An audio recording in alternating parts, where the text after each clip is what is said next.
രണ്ടു രാജികൾ. കേരളം ഇന്നു കൈനീട്ടി വാങ്ങിയ രണ്ടു രാജികൾ വെളിച്ചമാണ്. അധികാരത്തിന്റെ മത്തിൽ ആരോടും എന്തുമാകാം എന്ന അഹങ്കാരമാളിയവരെങ്കിൽ രാജിവെച്ചൊഴിയുക തന്നെയാണ് അനിവാര്യം. നമ്മൾ കണ്ണു തുറന്നിരുന്നു കാണുന്നത് സിനിമയല്ല, ജീവിതമാണ്. വെള്ളിത്തിരയെന്ന സ്വപ്നം കണ്ട കുറ്റത്തിന് ജീവിതത്തിന്റെ മുഴുവൻ വെളിച്ചവും കെട്ടുപോയ കുറെ മനുഷ്യരുടെ കഥകൾ വന്നു പൊള്ളിക്കുകയാണ്. മേക്കപ്പെടാതെ പറയുന്ന സ്വന്തം കഥകൾക്കിടയിൽ പൊഴിഞ്ഞു വീഴുന്ന കണ്ണുനീരിന്റെ കനത്തിന് മുന്നിൽ മറുപടിയില്ലാതെ ഇരുന്നു പോവുകയാണ് നമ്മൾ. ഇതാണ് നമ്മൾ ആരാധിച്ചവർ, ഇതാണ് മലയാള സിനിമ.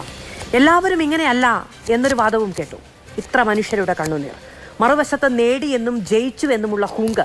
ഒന്നും കാണാതെ പോയതല്ല, കണ്ടില്ല എന്ന് നടിച്ചവരാണ് വെളിപ്പെടുത്തലുകളുടെ പട്ടികയിൽ ഇല്ലാത്തവരും. 2018 പരാതി ഇന്നലെയാണ് കണ്ടതെന്ന് പരിതപിച്ചിരുന്നു ഇന്ന് രാജിവെച്ചൊഴിഞ്ഞവരിൽ ജനറൽ സെക്രട്ടറി. എന്നിട്ട് ആ പരാതി പോലീസിന് കൈമാറിയോ? ആ പരാതി കൈമാറണമെന്ന് പോലീസ് ആവശ്യപ്പെട്ടോ? ജനാധിപത്യത്തിലെ പ്രതിഷേധങ്ങൾ കൂവിത്തെളിയട്ടെ എന്ന് പരിഹസിച്ചിരുന്നു രാജിവെച്ചൊഴിഞ്ഞ മറ്റൊരു കൂറ്റൻ. ജനം കൂവിത്തെളിഞ്ഞാൽ കാട്ടുകോഴികൾ തോറ്റുമടങ്ങുക അനിവാര്യമാവുകയാണ്. ഹേമ കമ്മിറ്റി റിപ്പോർട്ടല്ല, അത് പുറത്തു വന്നതിന് പിന്നാലെ പൊളിഞ്ഞു വീഴുന്ന മുഖംമൂടികളെ തന്നെയാണ് ഇവർ ഭയന്നിരുന്നത്. വൻവീഴ്ചകൾ തുടരും. മുഖംമൂടികൾക്കുള്ളിൽ ആരൊക്കെയാണ്? രഞ്ജിത്തിന്റെ രാജി സർക്കാരിന് വേണ്ടിയോ? പരാതികളിൽ എന്തു നടപടി? ഈ ചോദ്യങ്ങളാണ് സൂപ്പർ പ്രൈം ടൈം ഇന്ന് വിശദമായ ചർച്ചയ്ക്ക് മുന്നോട്ട് വയ്ക്കുന്നത്. നമ്മളോടൊപ്പം അതിഥികൾ ചേരും. നടി ശ്രീമതി രേവതി സമ്പത്ത്, ശ്രീമതി സോണിയ മൽഹാർ, കോൺഗ്രസിൽ നിന്ന് അഡ്വക്കേറ്റ് അബിൻ വർക്കി, ഇടത് സഹയാത്രികൻ ശ്രീ BN ഹസ്കർ, നിരീക്ഷകൻ ശ്രീ രാഹുൽ ഈശ്വർ എന്നിവർ നമ്മളോടൊപ്പം ചർച്ചയിൽ ചേരും. അമ്മയുടെ വൈസ് പ്രസിഡന്റ് ശ്രീ ജയൻ ചേർത്തലയും അല്പസമയം നമ്മളോടൊപ്പം ചേരും. ഇടവേളയ്ക്ക് ശേഷം ക്ഷമിക്കണം, നമുക്ക് ചർച്ചയിലേക്ക് പോകാം. ആദ്യം ശ്രീ ജയൻ ചേർത്തലയിലേക്ക്. ശ്രീ ജയൻ ചേർത്തല, കഴിഞ്ഞ ദിവസം ശ്രീ ജയൻ ചേർത്തല അമ്മയുടെ വാർത്താ സമ്മേളനം നടക്കുകയാണ്. ഈ ഹേമ കമ്മിറ്റി റിപ്പോർട്ട് പുറത്തു വന്നതിന് ശേഷം അതുമായി ബന്ധപ്പെട്ട പല ചർച്ചകൾ ഉയരുന്നു. അമ്മ എന്തുകൊണ്ട് സംസാരിക്കുന്നില്ല എന്ന ചോദ്യം നിരന്തരമായി ഉയരുന്നു. അപ്പോഴൊന്നും ഈ പറയുന്ന സ്റ്റേജ് ഷോയുടെയൊക്കെ കാര്യം പറഞ്ഞ് കുറച്ച് നീണ്ടുപോയതിനു ശേഷം, അനവധി ദിവസങ്ങളെടുത്തതിന് ശേഷം അമ്മ വാർത്താ സമ്മേളനത്തിന് വരുമ്പോൾ അങ്ങുണ്ട്. അന്ന് ജനറൽ സെക്രട്ടറി ആയിരുന്ന ശ്രീ സിദ്ദിഖുണ്ട്, 2 വനിതാ സിനിമാ പ്രവർത്തകർ കൂടെയുണ്ട്. അന്ന് വാർത്താ സമ്മേളനം നടത്തി അതിനെ പ്രതിരോധിക്കാൻ മുന്നിട്ടിറങ്ങിയ ഒരാൾ ഇന്ന് സമാനമായ ഒരു ആരോപണം നേരിട്ട് രാജിവെച്ചു പോവുകയാണ്. ഒരു സംഘടനയെ പ്രതിരോധിക്കാൻ ആരിറങ്ങിയോ അദ്ദേഹത്തിന് രാജിവെച്ചു പോകേണ്ടി വരുന്ന സാഹചര്യം അത്ര സ്വാഭാവികമാണോ നമുക്കിടയിൽ? അല്ല, അതിനകത്തൊരു വിഷയം എന്താണെന്നറിയാവോ മാഡം, നമ്മൾ ഈ ഒരു പ്രതിരോധിക്കാൻ ഇറങ്ങുമ്പോൾ ബ്ലൈൻഡായിട്ട് ഇറങ്ങിയിട്ട് കാര്യമുണ്ടോ? നമ്മൾ പ്രതിരോധിക്കാൻ ഇറങ്ങുമ്പം നമ്മൾ എല്ലാ വശങ്ങളും കൃത്യമായിട്ട്, ഞാൻ പലപ്പോഴും പ്രതിരോധത്തിനേക്കാളും ഊന്നൽ കൽപ്പിക്കുന്നത്, ഇപ്പം എൻ്റെ വ്യക്തിപരമായ അഭിപ്രായമായി ചോദിക്കുന്നതെങ്കിൽ ഞാൻ പ്രതിരോധിക്കാൻ ഒരിക്കലും ശ്രമിക്കാറില്ല. ഞാൻ എൻ്റെ അറിവിലുള്ള സത്യസന്ധമായ കാര്യങ്ങളെ പറയാറുള്ളൂ. അപ്പം എന്നെ വെച്ചിട്ട് എനിക്ക് കമ്പയർ ചെയ്യാനും പറ്റുള്ളൂ. ഞാൻ അതുകൊണ്ടാണ് പലപ്പോഴും പറയുന്നത്, പ്രതിരോധിക്കുകയല്ല. നമ്മൾ ഈ അമ്മ എന്ന് പറയുന്ന സംഘടന ഒരു ചാരിറ്റബിൾ ആക്ട് പ്രകാരം രജിസ്റ്റർ ചെയ്തിട്ടുള്ള ഒരുപാട് നന്മകൾ ചെയ്യുന്ന ഒരു സംഘടനയാണ്.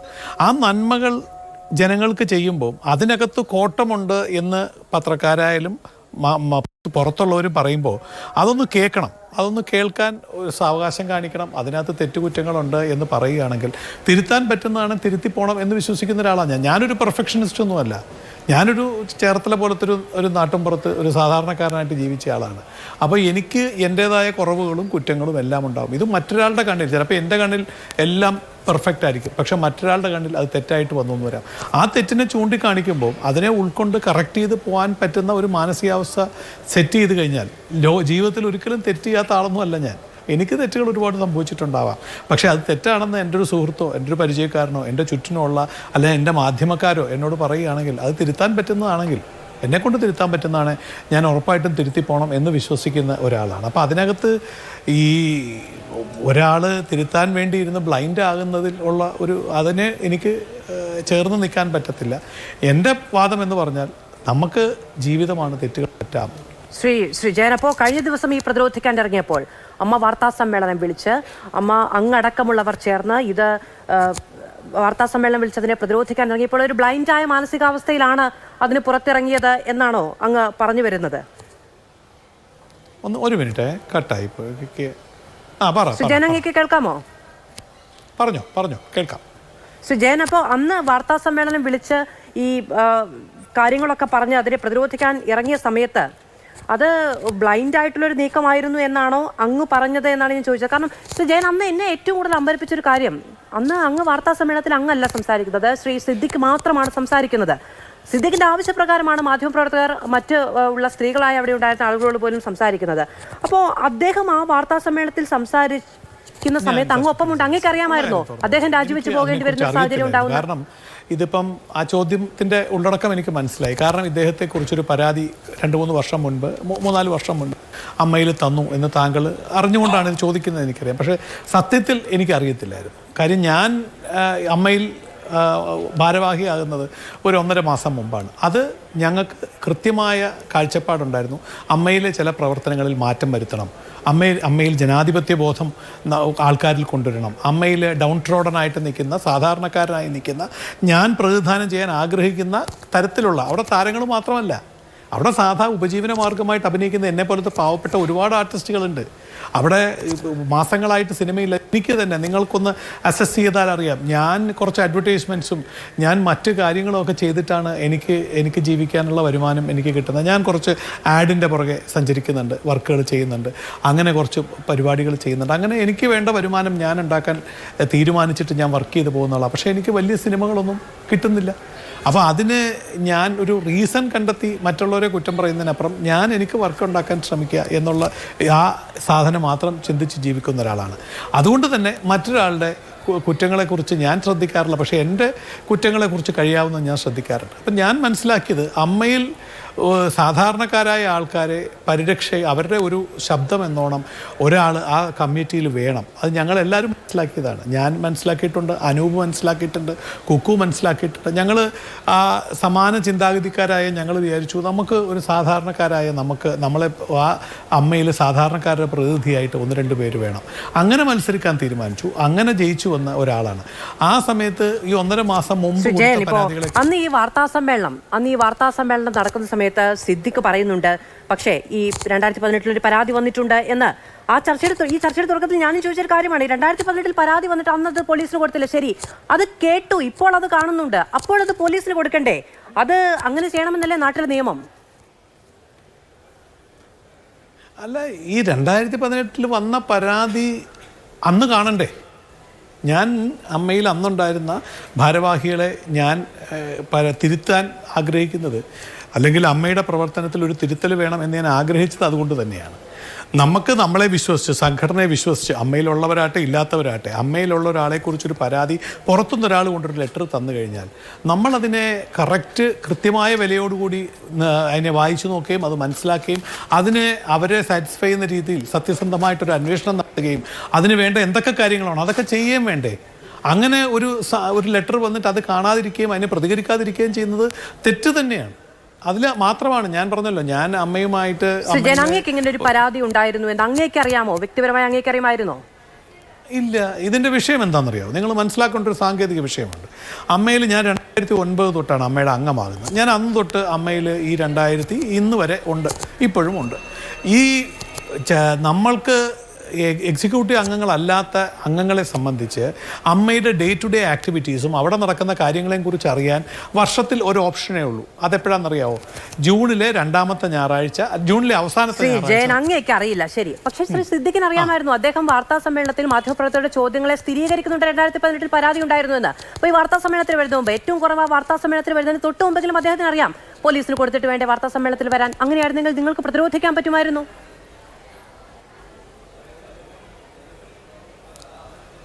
ഉറപ്പായിട്ടും. അത് ഞാൻ പറഞ്ഞല്ലോ, ആർക്ക് തെറ്റ് പറ്റിയാലും അത് തെറ്റാണെന്ന് വിളിച്ചു പറയാനുള്ള ആർജവം നമുക്കുണ്ട്. അതുകൊണ്ടാണ് പറഞ്ഞത്, അങ്ങനെ പരാതി വന്നപ്പോൾ അത് പരിശോധിക്കണമായിരുന്നു, അതിന് വേണ്ട പ്രതിവിധികൾ ചെയ്യണമായിരുന്നു, അതിന് കൃത്യമായ നടപടികൾ ചെയ്യണമായിരുന്നു. അത് തെറ്റ് തന്നെയാണ് അമ്മയുടെ ഭാഗത്തുനിന്ന് പറ്റിയത്, യാതൊരു സംശയവുമില്ല.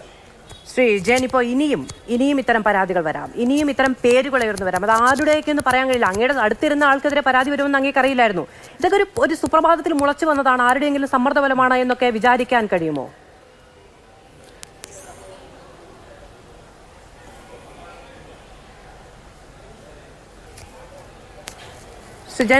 അല്ല, ഇത് നമ്മൾ അറിഞ്ഞിട്ടില്ല, അതാണ് എൻ്റെ സത്യം. പക്ഷേ ഒരു പരാതി കൂടി ഉണ്ട്. ഒരു പരാതി അമ്മയിൽ മെമ്പർ അല്ലാത്ത ഒരു വനിതയുടെ കയ്യിൽ നിന്ന് ഒരു പരാതി വന്നിരുന്നു 2006 അവർക്കുണ്ടായ ഒരു ലൊക്കേഷനിൽ അവരഭിനയിച്ച ഒരു സിനിമയിലെ സംവിധായകനിൽ നിന്നുണ്ടായ ഒരു ദുരനുഭവത്തെക്കുറിച്ചൊരു ലെറ്റർ അവർ 2018 അമ്മയിൽ തന്നു. അതെനിക്ക് ഞാൻ അന്വേഷിച്ചപ്പോൾ ആ പെൺകുട്ടി അന്ന് അമ്മയിലെ മെമ്പർ അല്ലായിരുന്നു. പക്ഷെ അതൊന്നും നോക്കേണ്ട കാര്യമില്ല. അവർ ഈ സിനിമ ഫ്രട്ടേണിറ്റിയിലുള്ളതാണ്, നായികയായിട്ടും ഒക്കെ അഭിനയിച്ചിട്ടുള്ള കുട്ടിയാണ്. അപ്പോൾ അവരൊരു ലെറ്റർ തന്നപ്പോൾ അതിനെ 2018 ഭരണസമിതി അതിനെ വേണ്ട വിധം ആ ലെറ്ററിന് പരിഗണന കൊടുത്തിട്ടില്ല. ശരി, വളരെയധികം നന്ദി ശ്രീ ജയൻ. അതായത് ഈ പറയുന്ന പ്രശ്നമാണ് ഇവിടെയാണ് വന്നു പറഞ്ഞില്ല എന്നൊക്കെ പറയുന്നത്. പിന്നീട് ആളും പേരും ഒന്നും വെളിപ്പെടുത്തില്ല എന്ന ഉറപ്പിന്മേൽ ഹേമ കമ്മിറ്റിയിൽ ഇതൊക്കെ പറയുന്നതിന് കാരണം പരാതി കൊടുത്തിട്ട് ആരും അനങ്ങിയിട്ടില്ല എന്ന ചരിത്രം അവിടെയുള്ളത് കൊണ്ടാണ്. പരാതി കൊടുത്തവർക്കും സംഘടന രൂപീകരിച്ചവർക്കും പിന്നെന്ത് സംഭവിച്ചു എന്നറിയാവുന്നതും കൊണ്ടാണ്. ശ്രീ രേവതി സമ്പത്ത്, 2 രാജി വിചാരിച്ചതല്ല ആരും. ഇത്തരം ആരോപണങ്ങളൊക്കെ ഉണ്ടാകുമ്പോഴും അതിനെ ചെറുക്കാൻ കഴിയുന്ന, കൂടുതൽ അധികാരത്തിലിരിക്കാൻ കഴിയുന്ന എന്ന് നമ്മളൊക്കെ വിചാരിച്ചിരുന്ന ആളുകൾ 2 രാജി ഒരു പകലിൽ സംഭവിക്കുകയാണ്. അത്രമേൽ പിടിച്ചു കുലുക്കിയിട്ടുണ്ട് ഈ ആരോപണങ്ങളും ഹേമ കമ്മിറ്റി റിപ്പോർട്ടുകളും ഒക്കെ ഈ തലപ്പത്തിരുന്നവരെ. എത്ര ആശ്വാസം നൽകുന്നുണ്ട്? ഈ രാജി എന്ന് പറയുമ്പോഴത്തേനും ഹി കംപ്ലീറ്റ്ലി ഡിസേർവ്ഡ് ഇറ്റ്. ഇത് ഞാൻ ആവർത്തിച്ച് പറഞ്ഞ കാര്യം തന്നെ ഞാൻ ഒന്നുകൂടെ പറയണ കാര്യം, അത് പറഞ്ഞാലും തീരുന്നില്ല എന്നുള്ളതാണ്. ഇങ്ങനെയുള്ള സ്പേസസുകളിൽ നിന്നും ഇതിന് മുന്നേ പുറത്താക്കപ്പെടേണ്ട ഒരു ആൾ തന്നെയാണ് ഇദ്ദേഹവും. അതുപോലെ ഇയാളെപ്പോലെ പെരുമാറുന്ന ഏതൊരു വ്യക്തിയും. ബട്ട് അൺഫോർച്ചുനേറ്റ്ലി നമുക്ക് ആ സ്പേസ് വളരെ വെൽക്കംഡായിട്ട് ഇരുത്തിയിരിക്കുന്നതാണ് നമുക്ക് പലയിടത്തും കാണാൻ പറ്റുന്നത്. അപ്പം സിദ്ദിഖ് കംപ്ലീറ്റ് ആയിട്ട് ഡിസേർവ് ചെയ്യുന്നുണ്ട്. പക്ഷേ ഇറ്റ്സ് എ ഹൈ ടൈം. ഇതിന് മുന്നേ പിന്നെ പുറത്താക്കപ്പെടേണ്ട ഒരു വ്യക്തിയാണ്. പക്ഷെ അങ്ങനെ അല്ലല്ലോ. ഇങ്ങനെയുള്ള ആളുകൾക്ക് കൊടുക്കാൻ സ്പേസുകൾ ധാരാളമുണ്ട്. മൂവീസിൽ വെൽക്കം ചെയ്യാനും എല്ലാ ഫിലിംസിൽ കാസ്റ്റ് ചെയ്യാനും പിന്നെ സ്പേസസ് ഉണ്ട്. അവരൊക്കെ എപ്പോഴും നന്മമരങ്ങളാണല്ലോ. അതിന് ഈ പറയുന്ന സർവൈവേഴ്സാണ് എപ്പോഴും ക്രൂശിക്കപ്പെടുന്നതും അറ്റാക്ക് ചെയ്യപ്പെടുന്നത്. രേവതി, ഈ വാർത്താ സമ്മേളനം രേവതി കണ്ടിരുന്നു. അമ്മയുടെ ഭാഗത്തുനിന്ന് പ്രതിരോധവുമായി വന്ന വാർത്താ സമ്മേളനം. ആ സമയത്ത് സിദ്ദിഖ് സംസാരിക്കുന്നത് കേട്ടിരുന്നു. ഒരു പരാതിയെ പറ്റി പറഞ്ഞപ്പോൾ ആ കുട്ടിയെ, ആ പരാതി ഉന്നയിച്ച കുട്ടിയെ അഭിനന്ദിക്കുന്നു എന്ന് പറയുകയും ഏറ്റവും നല്ല വാക്കുകൾ തിരഞ്ഞെടുത്ത് ഏറ്റവും ക്ലിയറായി സംസാരിക്കുന്ന, ഒരുപക്ഷെ മാധ്യമപ്രവർത്തകർ തിരുത്തുമ്പോൾ ക്ഷമ ചോദിച്ചുകൊണ്ട് സംസാരിക്കുന്ന അദ്ദേഹത്തിൻ്റെ ശരീരഭാഷ കണ്ടപ്പോൾ എന്തായിരുന്നു മനസ്സിൽ വന്നത്? എനിക്കൊരു അതിശയവും തോന്നിയില്ല. കാര്യം നമ്മളെ അറ്റാക്ക് ചെയ്യുമ്പോൾ, ക്രൂരമായിട്ട് നമ്മൾ അറ്റാക്ക് ചെയ്യുമ്പോഴും ഇതേപോലത്തെ പല രീതിയിലുള്ള മാനറിസംസും പല രീതിയിലുള്ള പിന്നെ എന്താണ് എക്സ്പ്രഷൻസും ഡയലോഗ്സുകളും സ്റ്റേറ്റ്മെൻറ്റ്സുകളും ഒക്കെ കണ്ട ഒരാളാണ് ഞാൻ. ആൻഡ് പല അവസരങ്ങളിലും പല സോഷ്യൽ പിന്നെ സർക്കംസ്റ്റൻസസിലും ഇദ്ദേഹത്തിൻ്റെ ബിഹേവിയർ എന്താണ്, ഇദ്ദേഹം എത്രമാത്രം, അതായത് ഞാൻ വളരെ നല്ലൊരു സാധുവാണ്, വളരെ നല്ലൊരു മനുഷ്യനാണ്, ആളുകളുടെ സിമ്പതി പിന്നെ പിടിച്ചു പറ്റാൻ, എനിക്കൊരു അക്സെപ്റ്റൻസ് പിടിച്ചു പറ്റാൻ പുള്ളി കടന്ന് നല്ല രീതിയിൽ ട്രൈ ചെയ്യുന്നത് എനിക്ക് പലയിടത്തും കാണാൻ പറ്റുന്നുണ്ട്. അതിൻ്റെ ഒരു അദ്ദേഹത്തിൻ്റെ ഒരു റിയൽ സെൽഫ് എന്ന് പറയുന്നത് ഇതൊന്നും അല്ല എന്നുള്ളതാണ്. ശരി, ഞാൻ എങ്കിലേക്ക് വരാം. ശ്രീമതി സോണിയ മൽഹാർ, ഇതിലിപ്പോൾ ഇന്ന് സർക്കാർ അന്വേഷണം പ്രഖ്യാപിച്ചിട്ടുണ്ട്. ഈ ഹേമ കമ്മിറ്റി റിപ്പോർട്ട് പുറത്തു വന്നതിന് പിന്നാലെയും ഈ വാർത്താ സമ്മേളനങ്ങളൊക്കെ വന്നതിന് ശേഷമാണല്ലോ നിങ്ങളിൽ പലരും ഇത് തുറന്നു പറയാനുള്ളൊരു തീരുമാനമെടുത്തത്. അന്ന് പക്ഷേ സർക്കാർ പറഞ്ഞത് ഇതിൽ കേസെടുക്കാൻ കഴിയില്ല, അന്വേഷിക്കാൻ കഴിയില്ല എന്നുള്ളൊരു തീരുമാനമാണ്. കോടതി ഇനി എന്തെങ്കിലും പറഞ്ഞാൽ എന്നുള്ളത് കോടതി പറഞ്ഞിട്ടില്ല. പക്ഷെ അന്വേഷിക്കാൻ ഒരു തീരുമാനമാണ് ഞാൻ ഈ ചർച്ചയ്ക്ക് കയറുന്നതിന് തൊട്ട് മുൻപ് വരുന്നത്. അപ്പോൾ അത് ഇപ്പോൾ മാത്രം സാധ്യമായൊരു കാര്യമാണ് എന്ന് വിചാരിക്കുന്നുണ്ടോ? അത് നേരത്തെ ആകായിരുന്നു. അപ്പം ആരെയൊക്കെ സംരക്ഷിക്കാൻ അല്ലെങ്കിൽ അവരിൽപ്പെട്ടവരും ഉണ്ടാവും എന്നുള്ളൊരു തോന്നലൊക്കെ ഉണ്ടാവുമല്ലോ. കാരണം ഇതിനകത്ത് അലിഗേഷൻസ് നടക്കുമ്പോഴും ഈ 4 വർഷത്തിനകത്ത് എന്തെല്ലാം സംഭവങ്ങൾ ഇപ്പോഴാണല്ലോ കമ്മിറ്റിയുടെ റിപ്പോർട്ട് പുറത്തു വരുന്നത്. സ്വാഭാവികമായിട്ടും ഇതൊക്കെ നേരത്തെ തന്നെ 6 മാസത്തിൽ കൂടുതൽ എടുക്കുമോ അല്ലെങ്കിൽ ഒരു 3 മാസത്തിൽ കൂടുതൽ എടുക്കുമോ? ഇതൊക്കെ 1.5 കോടി രൂപ സർക്കാരിൻ്റെ, നമ്മുടെ പാവപ്പെട്ട നമ്മൾ ഓരോരുത്തരുടെയും നികുതി പണം കൊണ്ട് എന്ത് അന്വേഷണത്തിന് ഇത്രയും ഒരു കാലതാമസം, അത് പുറത്തു വരാൻ 4 വർഷം പിന്നെയും ഇത് വരുന്നു. അപ്പോൾ ഇതൊക്കെ നേരത്തെ തന്നെ ചെയ്യാമായിരുന്ന ഒരു സ്റ്റേറ്റിൻ്റെ ഉത്തരവാദിത്തങ്ങളിൽ നിന്ന് ഒളിച്ചോടുന്ന പോലെ വീണ്ടും അന്വേഷണ കമ്മിറ്റികളെ വെക്കുകയും നമ്മുടെ നികുതി പണം കൊണ്ട് ആഘോഷങ്ങളാക്കി പോകാവുന്ന ഒന്നല്ല ഈ പെൺകുട്ടികളുടെയൊക്കെ ജീവിതം എന്ന് പറയുന്നത്. അപ്പോൾ അതുകൊണ്ട് സ്റ്റേറ്റിന് നട്ടലുണ്ടെങ്കിൽ, ഉത്തരവാദിത്തമുണ്ടെങ്കിൽ, ആർജവമുണ്ടെങ്കിൽ വളരെ വേഗം സ്പീഡി ആയിട്ടുള്ള ആക്ഷൻ എടുക്കുക. അത് ലീഗലി തന്നെ. ഇപ്പോൾ സ്റ്റേറ്റിനെ മാത്രം പറഞ്ഞുകൊണ്ട് കാര്യമില്ല. ഇവിടുത്തെ നീതി ന്യായ വ്യവസ്ഥയാണ് നമ്മളൊക്കെ എന്താ പറയുക വിശ്വസിക്കുന്നത്. അപ്പോൾ ഹൈക്കോടതി പോലെയുള്ള സംവിധാനങ്ങൾ നേരിട്ട് കാര്യങ്ങൾ മോണിറ്റർ ചെയ്യുകയും അതിന് വേണ്ടിയിട്ടുള്ള ജസ്റ്റിസ് പ്രതീക്ഷിക്കുകയാണ് ഇനി നടക്കുന്നതെന്നാണ് ആശ്വസിക്കാൻ പറ്റും. സോണിയ മൽഹാർ, ഇപ്പോൾ സിദ്ദിഖ് ആരോപണം നേരിട്ട് രാജിവെച്ചു, ശ്രീ രഞ്ജിത്ത് ആരോപണം നേരിട്ട് രാജിവെച്ചു. അത് രേവതിയുടെയും ശ്രീലേഖയുടെയും ആരോപണത്തിലാണ്. സോണിയ മൽഹാർ എന്ന മാധ്യമങ്ങളോട് പറഞ്ഞ കഥകളിലുള്ള യുവനടൻ ഇതുവരെയും പുറത്തു വരാത്തൊരു ഐഡന്റിറ്റിയാണ്. കൂടുതൽ ആളുകൾ ഇത്തരത്തിൽ അവർ ഉണ്ട് എന്ന് വിചാരിച്ചിരുന്ന അധികാര സ്ഥാനങ്ങളിൽ നിന്ന് ഇറങ്ങിപ്പോകേണ്ടി വരുമോ, അല്ലെങ്കിൽ ഏറ്റവും ചുരുങ്ങിയത് പ്രേക്ഷകരുടെ മനസ്സിൽ നിന്നെങ്കിലും? ഉറപ്പായിട്ടും ഇവിടെ നട്ടലോടെ കുറച്ച് പെൺകുട്ടികൾ വരുവാണെങ്കിൽ സിനിമ ഇൻഡസ്ട്രിയിലെ മൊത്തം പേരും പന്ന ആൾക്കാരൊന്നുമല്ല. നല്ല സിനിമകൾ വരുന്നുണ്ട്, നല്ല ആളുകളുണ്ട്, അന്തസ്സുള്ള ആളുകളുണ്ട്. കുറച്ച് പുഴുക്കുത്തുകൾ ചെയ്യുന്ന കാര്യങ്ങൾ പറയാൻ തൻ്റെ ഇടത്തോടെ പെൺകുട്ടികൾ വരികയാണെങ്കിൽ പല സിംഹാസനങ്ങളും താഴെ വീണ് തല തല്ലിച്ചാകും. ആ അവസ്ഥയാണ്. കേരളത്തിലൊക്കെ നമ്മളെല്ലാവരും മുക്കത്ത് വിരൽ വയ്ക്കും. അത്രത്തോളം വൃത്തികേടുകൾക്ക് കൂട്ടുനിൽക്കുകയും അത്രത്തോളം വൃത്തികേടുകൾ കാണിക്കാനും പേടിയില്ലാത്ത ആളുകൾ, പണം, സമ്പത്ത്, പദവി, അവരുടെ സെലിബ്രിറ്റി സ്റ്റാർഡം, ഇതൊക്കെ അവർക്ക് എന്തും കാണിക്കാന്നുള്ള ഒരു ലൈസൻസിലേക്ക് പോകുന്നതാണ്. അപ്പോൾ തീർച്ചയായിട്ടും പെൺകുട്ടികൾ, നിങ്ങൾക്ക് അലിഗേഷൻ ഉണ്ടെങ്കിൽ ഉറപ്പായിട്ടും അത് വന്ന് ഇപ്പോൾ ശ്രീമതി രേവതി കാണിച്ചതുപോലെയുള്ള ഒരു ആർജവം കാണിക്കാൻ പെൺകുട്ടികളൊക്കെ വരുവാണെങ്കിൽ ഏറ്റവും നല്ലതായിരിക്കും. ഇപ്പോൾ ചോദിക്കും നിങ്ങൾ എന്തുകൊണ്ട് പേര് പുറത്ത് പറയുന്നില്ല എന്നുള്ളത്. അപ്പോൾ 2013 നടന്ന ആ ഒരു സംഭവത്തിൽ അദ്ദേഹം എന്നോട് മാപ്പ് പറയുകയും പിന്നീട് ഈ വർഷം വരെയും ഞങ്ങൾ സുഹൃത്തുക്കളാണ്, ഒരു വാക്കുകൊണ്ട് പോലും, ഒരു നല്ല സുഹൃത്തെന്നതിലപ്പുറം ഒരു മെസ്സേജ് പോലും കൊണ്ട് നമ്മളെ വേദനിപ്പിക്കുകയോ ചെയ്തിട്ടില്ല.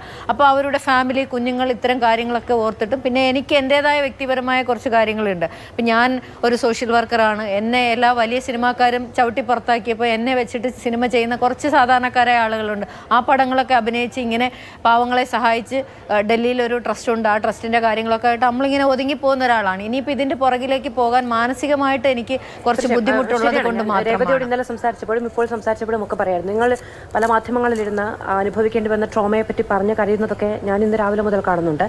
ഈ ചർച്ചയിൽ എന്തായാലും പറയാനുള്ളതൊക്കെ പറഞ്ഞു എന്നാണ് വിചാരിക്കുന്നത്. കൂടുതൽ എന്തെങ്കിലും പറയാനുണ്ടെങ്കിൽ തീർച്ചയായും പറയുകയും ചെയ്യാം. അത്തരം കാര്യങ്ങൾ ആവർത്തിച്ച് ചോദിച്ച് ബുദ്ധിമുട്ടിക്കാൻ ഞാനില്ല. അല്ല, ഓക്കെ. ഇപ്പോൾ നിങ്ങൾക്ക് ഷോക്കാവുന്ന ഒരു കാര്യം ഇതിപ്പോൾ പറയണമെന്ന് എനിക്ക് തോന്നുന്നുണ്ട്. അത് ഷോക്ക് മീൻസ് വേറൊന്നുമല്ല. ജയൻ ചേട്ടൻ ഇത് കേൾക്കുന്നുണ്ടെന്ന് വിചാരിക്കുന്നു. ജയൻ ചേർത്തല, അദ്ദേഹത്തിന് എന്നെ ഓർമ്മയുണ്ടോയെന്ന് അറിയത്തില്ല. കാരണം ഞാനൊരു ചെറിയ ആർട്ടിസ്റ്റാണ്. നമ്മൾ തമ്മിൽ കാണുമ്പോൾ നിങ്ങൾ കേൾക്കുന്നുണ്ടോ? ഇല്ല, ജയൻ 10 മിനിറ്റാണ് നമ്മളോടൊപ്പം ഉണ്ടായിരുന്നത്. അങ്ങേക്ക് പറയാം. ഓക്കെ. അപ്പം ഇപ്പം സംസാരിച്ചു പോയ ആള് ജയൻ ചേർത്തല, അദ്ദേഹവും ഞാനും കൂടി 2014 റിലീസായ മരംകൊത്തി എന്ന സിനിമയിൽ, ഞാൻ രാവിലെ ഏതോ ഒരു ചാനലിൽ പറഞ്ഞിരുന്നു, ഒരു റേപ്പ് സീൻ അഭിനയിക്കുമ്പോൾ ഉണ്ടായ എൻ്റെ ഒരു പ്രശ്നത്തെപ്പറ്റി ഞാൻ പറഞ്ഞിരുന്നു. അതിലെ വില്ലൻ വേറെ ആരുമല്ല, ഇപ്പം നമ്മളോട് സംസാരിക്കുന്ന ജയൻ ചേർത്തലയാണ് ആ കഥാപാത്രം. ആ സിനിമ നോക്കുമ്പോൾ നിങ്ങൾക്ക് മനസ്സിലാവും. അപ്പോൾ ഇത്തരം ആളുകളാണ് നമ്മളോട് വന്ന് സംസാരിക്കാനും നമ്മളുടെ അതിഥിയായിട്ട് വന്ന് നമ്മളടുത്ത് നല്ല കാര്യങ്ങൾ പറയുന്നത്. അത് അദ്ദേഹം കയറി പിടിച്ചിട്ടൊന്നുമില്ല. പക്ഷേ വേർബലി പറഞ്ഞ ഒരു സാധനം ഉണ്ടല്ലോ, ഒരു അസ്ഥാനത്തുള്ളൊരു തമാശയാണ്. ഞാനന്ന് കുറച്ചുകൂടി ചെറുപ്പമാണ്. ഞാൻ പേടിച്ച് സിനിമയിലോട്ട് വരുന്നൊരു സമയമാണ്. ആ സമയത്ത് നമ്മൾ ഒരു റേപ്പ് സീനിൽ അഭിനയിക്കുന്ന ഒരാളാണ്. വേറെ ഒന്നും റേപ്പൊന്നുമില്ല, ചുമ്മാ സൗണ്ട് ഉണ്ടാക്കുക. ഒരു പാറപ്പുറമാണ്, പാറയുടെ ബാക്കിൽ ഞങ്ങൾ വെറുതെ ഇരിക്കുക. പക്ഷേ ക്യാമറ അവിടെ ഇരുന്നിട്ട് ചുമ്മാ കൈയും കാലമൊക്കെ നമ്മളിങ്ങനെ ഉയർത്തിയാൽ മതി എന്ന് പറയുക, നമ്മളത് അഭിനയിക്കുകയാണ്. അപ്പോൾ അടുത്ത് വന്നിരിക്കുന്ന ഇദ്ദേഹമാണ്, ജയൻ ചേർത്തലയാണ്. അപ്പോൾ ഞാൻ ആദ്യമായിട്ടാണ് ആ ആളെ കാണുന്നത്. അപ്പോൾ ഞാനൊരു ബ്ലൗസും ലുങ്കിയാണ്, ഒരു കാട്ടിനകത്ത് താമസിക്കുന്ന ഒരു സ്ത്രീയായിട്ടാണ്. മരംകൊത്തി എന്ന സിനിമയിൽ സെക്കൻഡ് ഹീറോയിനായിട്ടാണ് ഞാൻ ചെയ്യുന്നത്. പൂജിത മേനോനാണ് ആ സിനിമയുടെ നായിക. അപ്പോൾ അന്തരിച്ച ബേബി സാറാണ് അത് ഡയറക്റ്റ് ചെയ്തിരിക്കുന്നത്. അപ്പോൾ നമ്മൾ ആ സിനിമയിൽ ഇടുക്കിക്കകത്ത് ഒരു വനത്തിനുള്ളിലാണ്, അസാധ്യമായിട്ടുള്ള ലൊക്കേഷനിൽ, അടിപൊളിയായിട്ടുള്ള ലൊക്കേഷനിൽ നമ്മൾ അഭിനയിച്ചുകൊണ്ട് നിൽക്കുകയാണ്. അപ്പോൾ ഞാനൊക്കെ ഈ വേഷത്തിലാണെങ്കിൽ കൂടി നമുക്ക് ആ വേഷം അതാണ്. അവിടെ ചെന്നിട്ട് ജീൻസും ടോപ്പ് ഇടാൻ പറ്റില്ല, വനത്തിനകത്ത് താമസിക്കുന്ന സ്ത്രീയാണ്. അപ്പോൾ നമ്മളൊരു ബ്ലൗസും ലുങ്കിയൊക്കെ കൊടുത്ത് അങ്ങനെ ഇരുന്ന് അഭിനയിക്കാൻ നിൽക്കുമ്പോൾ ഈ ജയൻ ചേർത്തല, ഇതേ ജയൻ ചേർത്തലയാണ് എന്നോട് പറഞ്ഞത്. ചേട്ടന് ഓർമ്മ കാണുമെന്ന് എനിക്കറിയില്ല. ചേട്ടനാണ് പറഞ്ഞത്, ഇത് റേപ്പ് സീനാണ് നമ്മൾ അഭിനയിക്കുന്നത്, ഇത് യഥാർത്ഥത്തിൽ നിന്നെ കണ്ട ഇപ്പോൾ റേപ്പ് ചെയ്യാൻ തോന്നുന്നു പറഞ്ഞു. ഞാൻ നിന്ന നിപ്പിൽ പറകോട്ടൊന്ന് മാറി, ചേട്ടൻ ഓർക്കണുണ്ടോ? എൻ്റെ കാലൊന്ന് വലിയ പാറക്കല്ലാണ്, അവിടെ പാറയിൽ സൈഡിൽ തട്ടി. ഞാൻ പെട്ടെന്ന് കേട്ടപ്പം തമാശയാണെന്ന് പെട്ടെന്ന് മനസ്സിൽ തോന്നിയില്ല. ഞാൻ ചെറുതായിട്ടൊന്ന് ചാടി. ചേട്ടന് ഓർമ്മയുണ്ടോയെന്ന് അറിയത്തില്ല. എൻ്റെ കാലിൻ്റെ സൈഡിൽ ചെറുതായിട്ടൊന്ന് സ്കിൻ മാറുകയും പൊട്ടുകയും ചെയ്തു. അപ്പോഴേ എൻ്റെ നെഞ്ചെടുപ്പ് ചെറുതായിട്ടൊന്ന് കൂടി. കാരണം എല്ലാവരും ക്രൂ കംപ്ലീറ്റ് വനമാണ് അവിടെ, ഫുൾ വനം, പിന്നെ മറ്റേ മുളക്കാടുകളൊക്കെയാണ്. അവിടെയാണ് നമ്മൾ ഷൂട്ട് കിടക്കുന്നത്. അപ്പോൾ എല്ലാ ക്യാമറ ക്രൂസ് ബാക്കിലാണ്, ഞാൻ ഇയാൾ മാത്രമേ ഉള്ളൂ. അപ്പോൾ ചേട്ടൻ ഒന്നും ചെയ്തില്ല, എൻ്റെ ബോഡിയിൽ പോലും ഒരു ടച്ച് ചെയ്തിട്ടില്ല. അപ്പോൾ പറഞ്ഞ ഒരു തമാശയാണ് അത്. എനിക്ക് പെട്ടെന്ന് കേട്ടപ്പോൾ ഇനി ഈ കാട്ടിൽ ഇയാൾ കയറി പിടിക്കുമോ എന്ന് എനിക്ക് പേടി ഉള്ളിൽ തോന്നി എന്നുള്ളത് സത്യമാണ്. അത് ഇപ്പോഴാണ് ഞാൻ പറയുന്നത്. ബിക്കോസ് എനിക്ക് ആ ഒരു വാക്ക് ഇപ്പോഴും എപ്പോഴും ഓർമ്മ, ആ സിനിമ കാണുമ്പോഴും എപ്പോഴും ഞാനത് ഓർക്കും. കാരണം അത് തമാശയ്ക്കായിരിക്കാം. ഞാൻ പറഞ്ഞു അയ്യോ ചേട്ടാ എന്ന് പറഞ്ഞു ഇല്ലില്ല ഞാനൊരു തമാശ പറഞ്ഞാണ്, വെറുതെ ഇനി അവിടെ നിന്ന് ഒച്ചയിട്ട് ഇത് ചേട്ടാ ഓർക്കുന്നുണ്ടോ, ചേട്ടാ ഇതേ ഡയലോഗ് എന്നോട് പറഞ്ഞു, വെറുതെ ഇനി ഒച്ച വെച്ച് അവരോട് പറയണ്ട എന്ന് അദ്ദേഹം ഒരു പക്ഷേ ചർച്ച കേൾക്കുന്നുണ്ട്. ഒന്ന് അദ്ദേഹത്തെ വിളിക്കണം, കാരണം അദ്ദേഹത്തിനെതിരെ ഒരു ആരോപണം ഉണ്ടായത്. തീർച്ചയായിട്ടും അദ്ദേഹത്തെ കണക്ട് ചെയ്യണമെങ്കിൽ എനിക്ക് ചോദിക്കാൻ വേണ്ടിയിട്ടായിരുന്നു. ഞാൻ വരാം. ഈ ഇതിനൊരു പ്രശ്നമുള്ളത് എന്താണെന്ന് വെച്ചിട്ടുണ്ടെങ്കിൽ കേൾക്കുന്നവർക്കാണ് ബുദ്ധിമുട്ട്, തല്ല് കിട്ടുന്നവർക്കാണ് വേദന, മറക്കാതിരിക്കുകയും ഒക്കെ ചെയ്യുന്നത്. ഒരുപക്ഷെ പറഞ്ഞു പോകുന്നവർ, തമാശ രീതിയിൽ പറഞ്ഞു പോകുന്നവർക്കൊക്കെ അത് പെട്ടെന്ന് മറക്കാൻ കഴിയും. അത് കേൾക്കുന്നവർക്കും വേദനിക്കുന്നവർക്കുമാണ് ബുദ്ധിമുട്ട്. അവരാണ് ജീവിതകാലം മുഴുവൻ ആ ട്രോമ കൊണ്ട് നടക്കുകയും ചെയ്യുന്നത്. പലപ്പോഴും ഈ വഷളൻ തമാശകൾ പറയുന്നവർക്ക് അറിയാതെ പോകുന്ന ഒരു കാര്യം അതാണ്. ശ്രീ ജയൻ ചേർത്തലയെ ടെലിഫോൺ ലൈനിൽ കിട്ടും എന്ന് ഞാൻ വിചാരിക്കുകയും ചെയ്യുന്നു. അഡ്വക്കേറ്റ് അബിൻ വർക്കി, ഇന്നിപ്പോൾ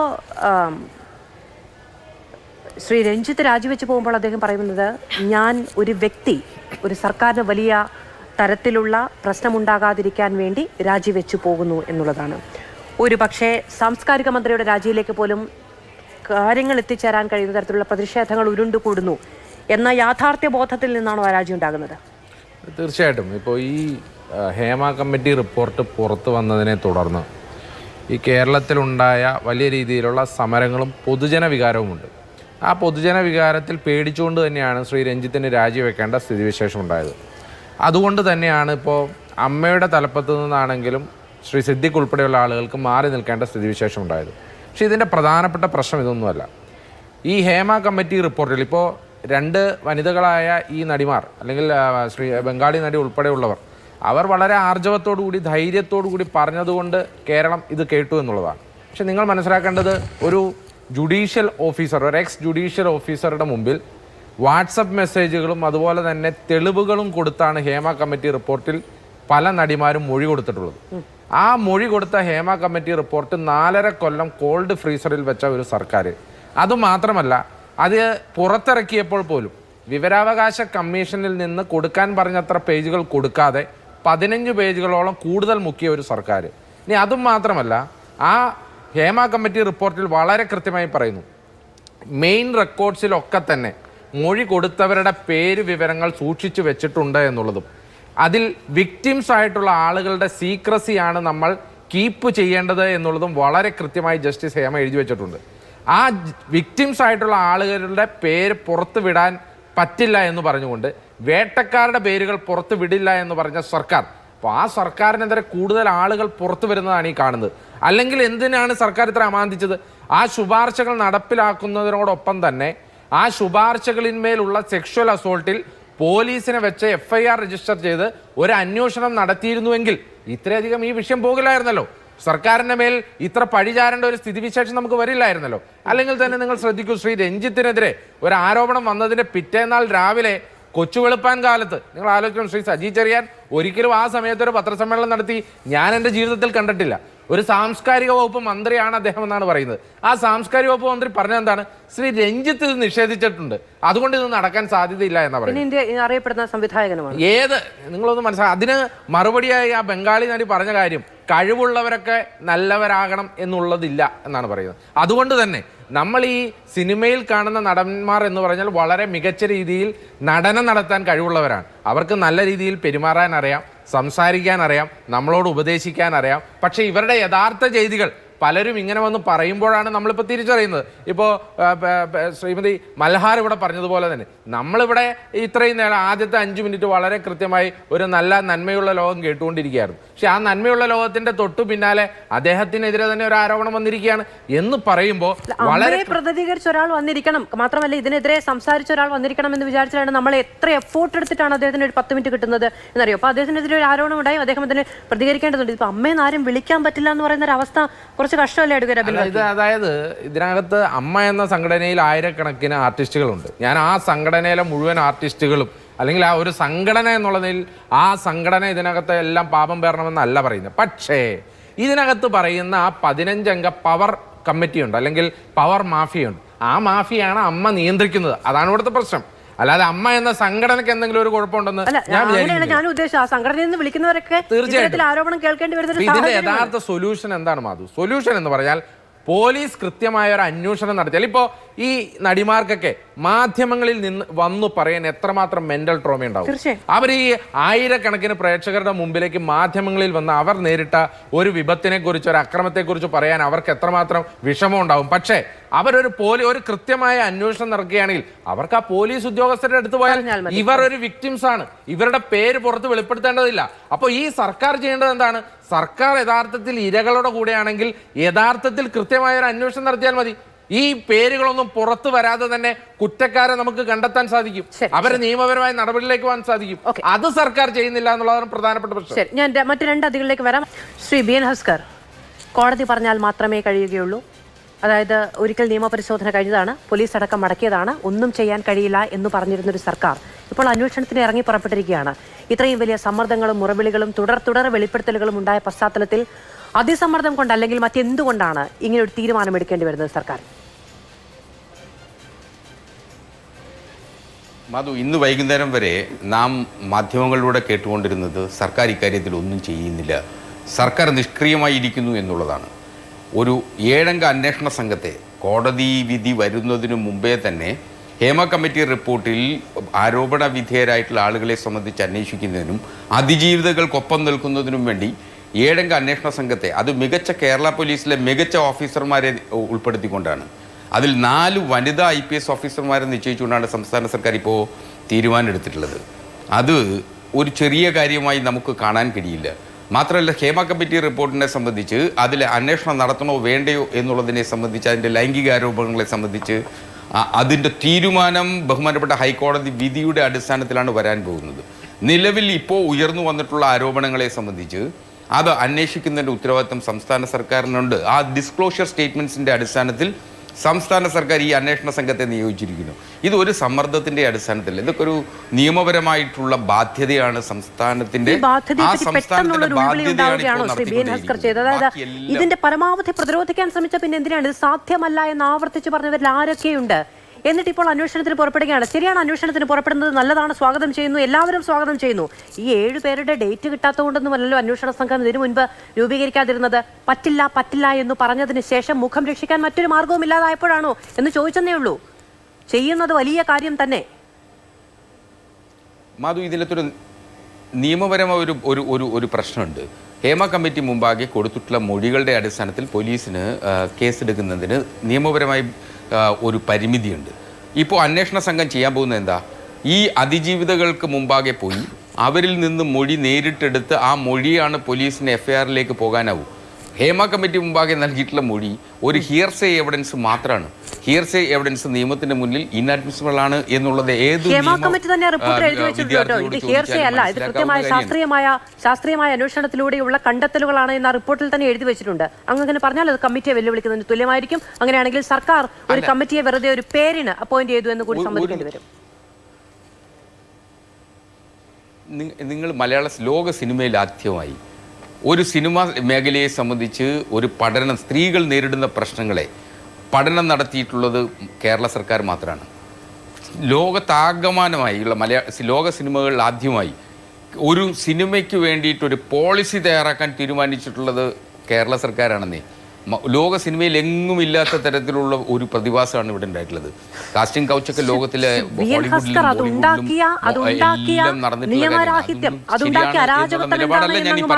അല്ലല്ല, ഇത് പെട്ടെന്നൊരു ദിവസം സിനിമ അങ്ങ് പഠിച്ചു കളയാം, നവീകരിച്ചു കളയാം എന്ന് പറഞ്ഞ സർക്കാർ ഉൾവിളി കൊണ്ട് വീണ്ടും ഞാൻ ആ വാക്ക് തന്നെ ആവർത്തിച്ച് പറയാണ്, ചെയ്തതല്ല. 2017 നമ്മുടെയൊക്കെ പ്രിയപ്പെട്ടൊരു നടി തെരുവിൽ ഓടിക്കൊണ്ടിരുന്ന വാഹനത്തിൽ ആക്രമിക്കപ്പെട്ടതിന്റെ പരിസമാപ്തിയിൽ സർക്കാർ അന്ന് ഈ അന്വേഷണ കമ്മിറ്റി എന്ന ആവശ്യം മുന്നോട്ട് വെക്കപ്പെട്ടപ്പോൾ അതിനെ നിരസിക്കാൻ കഴിയുന്ന ത്രാണിയിലായിരുന്നില്ല, അതിനുള്ള ത്രാണി അന്ന് ഉണ്ടായിരുന്നില്ല. അതുകൊണ്ടാണ് അത് ചെയ്തത്. അല്ലാതെ സർക്കാർ പെട്ടെന്ന് ഒരു ദിവസം ഒരു ഉൾവിളി ഉണ്ടായി ചെയ്തതല്ല. അപ്പൊ നമ്മുടെ നാട്ടിൽ നിയമരാഹിത്യം ഉണ്ടായിരുന്നു. നിയമത്തെ പേടിയില്ലാത്ത ഒരു പറ്റം ക്രിമിനലുകൾക്ക് ഒരു സ്ത്രീയെ പൊതുവഴിയിൽ ഒരു വാഹനത്തിലിട്ട് ഉപദ്രവിക്കാൻ കഴിയുന്നത്ര ആത്മവിശ്വാസം ഉണ്ടായിരുന്നു. അതുകൊണ്ടാണ് അതിനെ ഔദാര്യമാക്കി പ്രഖ്യാപിച്ചു കളയല്ലേ. മാധു ഒരു കാര്യം മനസ്സിലാക്കണം, ഇതൊരു ഔദാര്യമല്ല. മാധു ഒരു കാര്യം മനസ്സിലാക്കണം, കേരളത്തിലെ ഏറ്റവും സമ്പന്നനെന്നും കേരളത്തിലെ ഏറ്റവും അധികാരം ഉള്ളത് എന്നും കരുതിയിരുന്ന ഒരു മഹാനടനെ 89 ദിവസം പിടിച്ച് ജയിലിലിട്ട സർക്കാരാണെന്ന് ഈ ഗവൺമെൻറ്. മാത്രമല്ല, ആ അതിജീവിതയെ കേരളത്തിൻ്റെ സിനിമയുടെ മഹോത്സവം എന്ന് പറയുന്ന വേദിയിൽ വിളിച്ചിരുത്തി ആദരിക്കുകയും ചെയ്തിട്ടുള്ള ഒരു സർക്കാരാണ് ഇടതുപക്ഷ ജനാധിപത്യ ഒരു മുന്നണി കേസ് സർക്കാർ. രജിസ്റ്റർ അതെന്താ ചെയ്യപ്പെട്ട നിങ്ങൾ ഒരു മറന്നു പ്രതി പോകുന്നത്? ജയിലിൽ ആ പോകുന്നത് അതിജീവിതയെ ഒരു ചേർത്ത് പിടിച്ചതാണ് ഈ ഗവൺമെന്റ്. സർക്കാരിന്റെ ആ രാഷ്ട്രീയ അതിജീവിതയ്ക്കൊപ്പമായിരുന്നു ഈ ഗവൺമെന്റ്. ഈ നാട്ടിൽ തെളിയാത്ത മുഴുവൻ കേസുകളുടെയും റേപ്പ് കേസുകളുടെയും ഈ കേസിൽ ഇതുവരെ അന്വേഷണം പ്രഖ്യാപിക്കാത്തതിന്റെയും ഈ കേസിൽ ഈ പറയുന്ന വെളിപ്പെടുത്തലുകൾ ഉണ്ടായി മണിക്കൂറുകൾ കഴിഞ്ഞിട്ട് അതിന്റെ പേരിൽ കേസ് രജിസ്റ്റർ ചെയ്യപ്പെടാത്തതിന്റെയും ബംഗാളി നടി തനിക്കെതിരെ ഇത്തരത്തിൽ ലൈംഗിക ചുവടെയുള്ള പെരുമാറ്റം ഉണ്ടായെന്ന് ആവർത്തിച്ച് മാധ്യമങ്ങൾക്ക് മുന്നിൽ വന്നിട്ട് രഞ്ജിത്തിനെതിരെ FIR ഇട്ട് കേസ് രജിസ്റ്റർ ചെയ്യപ്പെടാത്തതിന്റെയും 2018 പരാതി അമ്മയുടെ മുന്നിൽ വന്നിട്ട് പോലീസിന് കൈമാറാത്തതിൽ കുറ്റകൃത്യം മറച്ചുവെച്ചതിന്റെ പേരിൽ കേസെടുക്കപ്പെടാത്തതിനും സർക്കാരാണ് ഉത്തരവാദി എന്നുകൂടി ഏറ്റെടുക്കുമോ? അങ്ങനെയല്ല. AMMയുടെ ഭാരവാഹികളോ AMMയുടെ 506 അംഗങ്ങളിൽ അതിലേതെങ്കിലുമൊക്കെ നികൃഷ്ട ജീവികളുണ്ടെങ്കിൽ ആ നികൃഷ്ട ജീവികൾക്കെതിരെ നടപടിയെടുക്കുന്നതിന്റെ ഉത്തരവാദിത്വം സംസ്ഥാന സർക്കാരിനെ മാത്രം കുറ്റപ്പെടുത്തിയിട്ട് കാര്യമില്ല. അത് ആ സംഘടനയുടെ മാത്രം ബാധ്യത. ജയിലിലടച്ചത് സർക്കാരിന്റെ ഉത്തരവാദിത്തമാണെങ്കിൽ ഇന്നലെ വാർത്താ സമ്മേളനം നടത്തുമ്പോൾ സിദ്ദിഖ് ജനറൽ സെക്രട്ടറി ഉത്തരവാദിത്തപൂർവ്വം സ്ഥിരീകരിക്കുന്നുണ്ട് 2018 വന്ന പരാതി അതിൽ നടപടിയെടുത്തില്ല, അത് വീഴ്ചയാണ് എന്ന്. ആ പരാതി പോലീസ് ആവശ്യപ്പെട്ടോ? പോലീസ് അതിലൊരു FIR ഇട്ടോ? അതിലൊരു ഇൻഫർമേഷൻ ഉണ്ടായല്ലോ, അതിൽ FIR ഇട്ടോ? ഇതുവരെ അന്വേഷിച്ചോ? ഒന്നും ചെയ്തിട്ടില്ല. അതുകൂടി ആ പൊൻതൂവലുകൾ കൂടി വെക്കണമെന്ന് പറഞ്ഞു എന്നേ ഉള്ളൂ. ശ്രീ BNSകർ, ഒരൊറ്റ മിനിറ്റ് ഞാൻ വരാം. ഞാൻ ശ്രീ രാഹുൽ ഈശ്വറിലേക്ക് ഇതുവരെ പോയില്ല. ശ്രീ രാഹുൽ ഈശ്വർ, അമ്മയുടെ വാർത്താ സമ്മേളനം അന്ന് നടത്തിയ സിദ്ദിഖ് ഇന്ന് പുറത്താണ്. കുറച്ചു മുമ്പ് അമ്മയെ പ്രതിനിധീകരിച്ച് നമ്മളോടൊപ്പം വന്ന സംസാരിച്ച ശ്രീ ജയൻ, അദ്ദേഹത്തിനെതിരെ നമ്മുടെ പാനലിസ്റ്റ് കൂടി ഒരു ആരോപണം ക്വസ്റ്റ്യൻ പൂർത്തിയാക്കട്ടെ. അമ്പ് കൊള്ളാത്തവരാരുമില്ല കുരുക്കളിൽ എന്നത് മലയാള സിനിമയ്ക്ക് അടുത്ത സിനിമയുടെ പേരായിടാമോ? മാധു ചെയ്ത നല്ലൊരു കാര്യം പറഞ്ഞുകൊണ്ട് തുടങ്ങാം. മാധു ചെയ്ത കാര്യത്തിന്റെ പേരാണ് നാച്ചുറൽ ജസ്റ്റിസ്. അതായത് ശ്രീ ജയനെതിരെ ശ്രീമതി സോണിയ ഒരു ആരോപണം ഉന്നയിച്ചു. അത് ശരിയായിരിക്കാം തെറ്റായിരിക്കാം എനിക്കറിയില്ല, നമുക്ക് ആർക്കും അറിയില്ല. അപ്പോൾ ശ്രീ ജയനെ വിളിക്കാൻ മാധു തീരുമാനിച്ചു. ഒരുപക്ഷെ അദ്ദേഹത്തെ ഇപ്പോഴും ശ്രമിക്കുമായിരിക്കും, വേറെ ചാനലൊന്നും അല്ലെങ്കിൽ തിരിച്ചു വന്നതിന് മറുപടി പറയും. ഇതിനെയാണ് നാച്ചുറൽ ജസ്റ്റിസ് എന്ന് പറയുന്നത്. എനിക്കെതിരെ ഒരു ആരോപണം വന്നാൽ ആ ആരോപണത്തിന് മറുപടി പറയാൻ എനിക്ക് അവസരം വേണം. അതിനുശേഷം മാത്രമേ ഒരാളുടെ റെപ്യൂട്ടേഷനെ ബാധിക്കുന്ന കാര്യങ്ങൾ ഒരു കമ്മീഷനോ മറ്റും പുറത്തുവിടാവൂന്ന് 1977, 88 സുപ്രീം കോടതി 2 പ്രമുഖ കേസുകളിൽ വിധിച്ചിട്ടുണ്ട്. 2, ഈ പറയുന്ന വെളിപ്പെടുത്തൽ പോലെ തന്നെ വളരെ പ്രധാനപ്പെട്ട ഒരു വെളിപ്പെടുത്തലാണ് ശ്രീ ഹസ്കർ നടത്തിയത്. അതിന് അദ്ദേഹത്തെ ഞാൻ അഭിനന്ദിക്കുന്നു. അതായത് ശ്രീ ദിലീപിനെ 80 ദിവസത്തിലധികം പിടിച്ച് ജയിലിലിട്ടത് ഒരു പൊളിറ്റിക്കൽ ഡിസിഷൻ ആയിരുന്നു, ഒരു രാഷ്ട്രീയ തീരുമാനമായിരുന്നു എന്നുള്ള അദ്ദേഹത്തിന്റെ വെളിപ്പെടുത്തൽ വളരെ സ്വാഗതാർഹമാണ്. ഞാൻ അടക്കമുള്ളവർ പല വർഷങ്ങളായി ഇത് തന്നെയാണ് പറഞ്ഞുകൊണ്ടിരിക്കുന്നത്. അതൊരു നിയമപരമായ തീരുമാനമായിരുന്നില്ല, അതൊരു സ്വാഭാവികമായ പ്രക്രിയ ആയിരുന്നില്ല. പകരം ഒരു പൊളിറ്റിക്കൽ ഡിസിഷന് വേണ്ടി മീഡിയക്കാരെ കൂടെ കാണിക്കാൻ വേണ്ടിയുള്ള ഒരു രാഷ്ട്രീയ തീരുമാനമായിരുന്നു, നിയമപരമായ തീരുമാനമായിരുന്നില്ല എന്ന സത്യം അദ്ദേഹം പറഞ്ഞതിനെ പൂർണ്ണമായും അദ്ദേഹത്തെ അഭിനന്ദിക്കുന്നു. അത്തരം വെളിപ്പെടുത്തലും കൂടെ നമുക്ക് വരണം. 3, യഥാർത്ഥത്തിൽ ശ്രീ ഉമ്മൻചാണ്ടിയെ പോലൊരു നേതാവിനെയാണ് കേരളത്തിന് ഇപ്പം മിസ് ചെയ്യുന്നത്. ശ്രീ ഉമ്മൻചാണ്ടി ഉണ്ടായിരുന്നെങ്കിൽ എന്നെ വേട്ടയാടിയ പോലെ ബാക്കി ആരെയും വേട്ടയാടരുത് എന്ന് പറയുന്ന ഒരു വ്യക്തി ഉണ്ടാകുമായിരുന്നു. ഉമ്മൻചാണ്ടി സാറിനെതിരെ രേഖാമൂലം എഴുതി സരിത പരാതി കൊടുത്തു. ആ പരാതി കള്ളപ്പരാതിയാണ്, നമുക്കെല്ലാം അറിയാം. പക്ഷെ ചാണ്ടി സാറിനെയും അദ്ദേഹത്തിന്റെ കുടുംബത്തിനെ എത്രമാത്രം വേട്ടയാടി. ഒരുപക്ഷെ കേരളം ഇന്ന് ചർച്ച ചെയ്യേണ്ട ഏറ്റവും നല്ല നിലപാടുകളൊന്ന് ചാണ്ടി സാറിന്റെ മകനായ ചാണ്ടി ഉമ്മന്റെയാണ്. ചാണ്ടി ഉമ്മൻ പറയുന്നുണ്ട്, മലയാള സിനിമയെ അപ്പാടെ ആക്രമിക്കരുത്, വേട്ടയാടരുത്. കാര്യം വേട്ടയാടിയതിന്റെ വേദന ഞങ്ങൾക്കറിയാം, ഞങ്ങളുടെ കുടുംബം വേട്ടയാടപ്പെട്ടതാണ്. യഥാർത്ഥത്തിൽ വേട്ടയാടപ്പെട്ടവർ അങ്ങനെ ഒരു സമീപനമേ എടുക്കൂ, ബാക്കി ആരെയെങ്കിലും വേട്ടയാടണം എന്ന മനോഭാവം അവർക്ക് ഉണ്ടാവില്ല. അപ്പൊ മലയാള സിനിമ ഇൻഡസ്ട്രിയെ മുഴുവൻ സംശയത്തിന്റെ മുൾമുനയിൽ നിർത്തുന്നത് ഒരു കാരണവശാലും ശരിയാകുകയില്ല. പറഞ്ഞ എല്ലാ സ്ത്രീകളും യുവതികളും കഴിഞ്ഞ ദിവസം ഇതേ വാക്ക് പറഞ്ഞ ഒരാളുണ്ടായിരുന്നു, അയാളുടെ പേര് സിദ്ദിഖ് എന്നായിരുന്നു. അദ്ദേഹം വാർത്താ ഇതേ സെന്റൻസ് ആണ് പറഞ്ഞത്.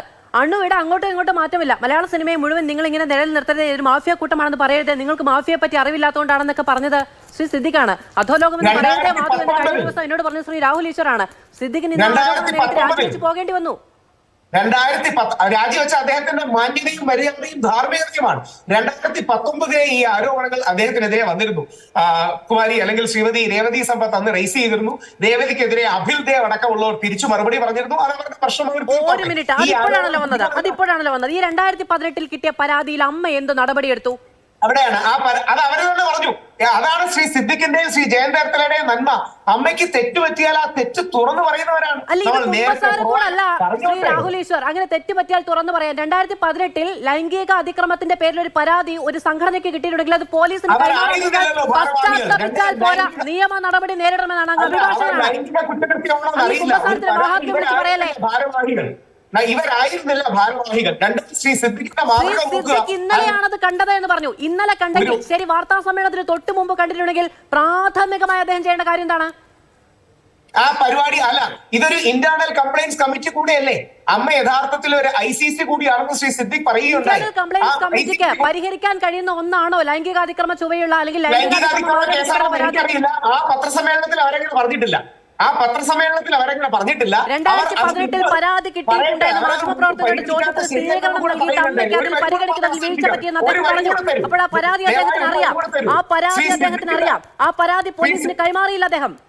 ശ്രീ സിദ്ദിഖിന്റെ മാന്യത എന്ന് പറഞ്ഞാൽ അദ്ദേഹത്തിനെതിരെ ആരോപണം ഉണ്ടായി. അതായത് ഒരു വൈകിട്ട് സമയത്താണ് ഉണ്ടായത്. അദ്ദേഹം ആരുടെ അഭിപ്രായം പോലും ചോദിച്ചില്ല. അടുത്ത ദിവസം രാവിലെ തന്നെ അദ്ദേഹം ധാർമ്മികത ഉയർത്തിപ്പിടിച്ച് അദ്ദേഹത്തിന്റെ സ്ഥാനത്യാഗം ചെയ്യുകയുണ്ടായി. വലിയ മാതൃകയാണ്. ശ്രീ രഞ്ജിത്ത് അടക്കമുള്ളവർ നിയമ നടപടികളിലേക്ക് പോകുന്നു, അല്ലെങ്കിൽ ആ ബംഗാളി നടിയുടെ ആരോപണത്തിനെതിരെ മാനനഷ്ട കേസ് കൊടുക്കുന്നു. ശ്രീ സുധീഷ് പരാതി തന്റെ പേരിൽ ഉയർന്നു. 2018 ഈ പരാതി ഇവിടെ ഉണ്ടായിരുന്നു. അത് അമ്മ കൈകാര്യം ചെയ്തില്ല എന്ന് അദ്ദേഹം പറഞ്ഞു. അദ്ദേഹത്തിനെതിരെ പരാതിയാണ്. അമ്മയിൽ അന്നും അദ്ദേഹം ഉണ്ടായിരുന്നു. അദ്ദേഹം അത് അറിഞ്ഞിട്ടുണ്ടായിരിക്കണം. എന്നിട്ട് അദ്ദേഹം അതിന്റെ ജനറൽ സെക്രട്ടറിയെ വരികയാണ്. ഒരു പരാതി കിട്ടിയ ഒരാളെയാണ് ജനറൽ സെക്രട്ടറി ആക്കാൻ ഐക്യകണ്ഠേന വോട്ട് ചെയ്ത് ജനറൽ സെക്രട്ടറി ആയത്. എന്നിട്ട് അത് തൊട്ട് തലേദിവസം അല്ലെങ്കിൽ അന്നെങ്കിലും പറഞ്ഞിട്ട് വാർത്താ സമ്മേളനത്തിൽ തൊട്ടും പറഞ്ഞിട്ട് പോലീസിന് കൈമാറാൻ വന്നിരുന്നു. കുമ്പസാരിച്ചാൽ അത് മാന്യത. നന്നായി. മാധ്യമങ്ങൾ അങ്ങനെ ഒരു ധാർമ്മിക രോഷം വേണം. മാധുവിന്റെ ധാർമ്മിക രോഷം നല്ലതാണ്. എന്റെ ധാർമ്മിക രോഷമോ സിദ്ദിഖിന്റെ മാന്യത അല്ല നമ്മൾ ചെയ്യേണ്ടത്. നമ്മൾ ചോദ്യങ്ങൾ ചോദിക്കുന്നു എന്നുള്ളതാണ്. ശരി, ഞാൻ വരാമേ ശ്രീ രാഹുൽ ഈശ്വർ. ശ്രീ രേവതി സമ്പത്ത്, ഇപ്പൊ 4.5 വർഷം ഈ പറയുന്ന റിപ്പോർട്ട്, ഹേമ കമ്മിറ്റി റിപ്പോർട്ട് സർക്കാരിന്റെ കൈവശമിരുന്നു. രേവതി, 4.5 വർഷം മുൻപ് ഇത്തരത്തിൽ ഇത് പുറത്തു വന്നിരുന്നെങ്കിൽ, അല്ലെങ്കിൽ ഇതുമായി ബന്ധപ്പെട്ട വിവരങ്ങളെങ്കിലും ഏറ്റവും കുറവ് പുറത്തു വന്നിരുന്നുവെങ്കിൽ, ഈ റിപ്പോർട്ട് പുറത്തു വന്നതിന് പിന്നാലെയാണല്ലോ നിങ്ങൾ എല്ലാവരും ഈ വെളിപ്പെടുത്തലുകൾ നടത്തുന്നത്. ഇതുപോലെ ആളുകൾ തുറന്നു പറയുന്നൊരു സാഹചര്യം ഉണ്ടായിരുന്നെങ്കിൽ കുറേ മനുഷ്യരെങ്കിലും, അല്ലെ, നമ്മുടെയൊക്കെ കുറേ സഹജീവികളെങ്കിലും വീണ്ടും ഇത്തരം അതിക്രമങ്ങൾക്ക് ഇരയാക്കാതെ പോയിട്ടുണ്ടാകില്ലേ? ഈ പറഞ്ഞ പോലെ നമുക്ക് ഹേമ കമ്മീഷൻ റിപ്പോർട്ടിന് ശേഷം നമുക്ക് ഒന്നുകൂടെ അതിൻ്റെ ഇമ്പോർട്ടൻസ്, അതായത് ഇപ്പം എൻ്റെ ഭാഗത്ത് നോക്കിക്കഴിഞ്ഞാലും എനിക്കതിൻ്റെ പ്രതികരണം കുറച്ചുകൂടി ഈ മെലോ ഡ്രാമ എനിക്ക് കണ്ടുകൊണ്ടിരിക്കാൻ വയ്യ. അപ്പോൾ അതുകൊണ്ട് തന്നെ ബീങ് എ സർവൈവർ നമുക്കിത് നിരന്തരം ഈ കള്ളത്തരം ഇങ്ങനെ ഈ മിസ്റ്റർ സിദ്ദിഖ് ഇങ്ങനെ ഓരോ ചാനലിലും വന്നിരിക്കുന്ന പറയുമ്പോൾ നമുക്ക് ആകെ അങ്ങ് എന്താ പറയുക, ടു ബി വെരി ഫ്രാങ്ക് ചൊറിഞ്ഞു വരും എന്നുള്ളതാണ് കാര്യം.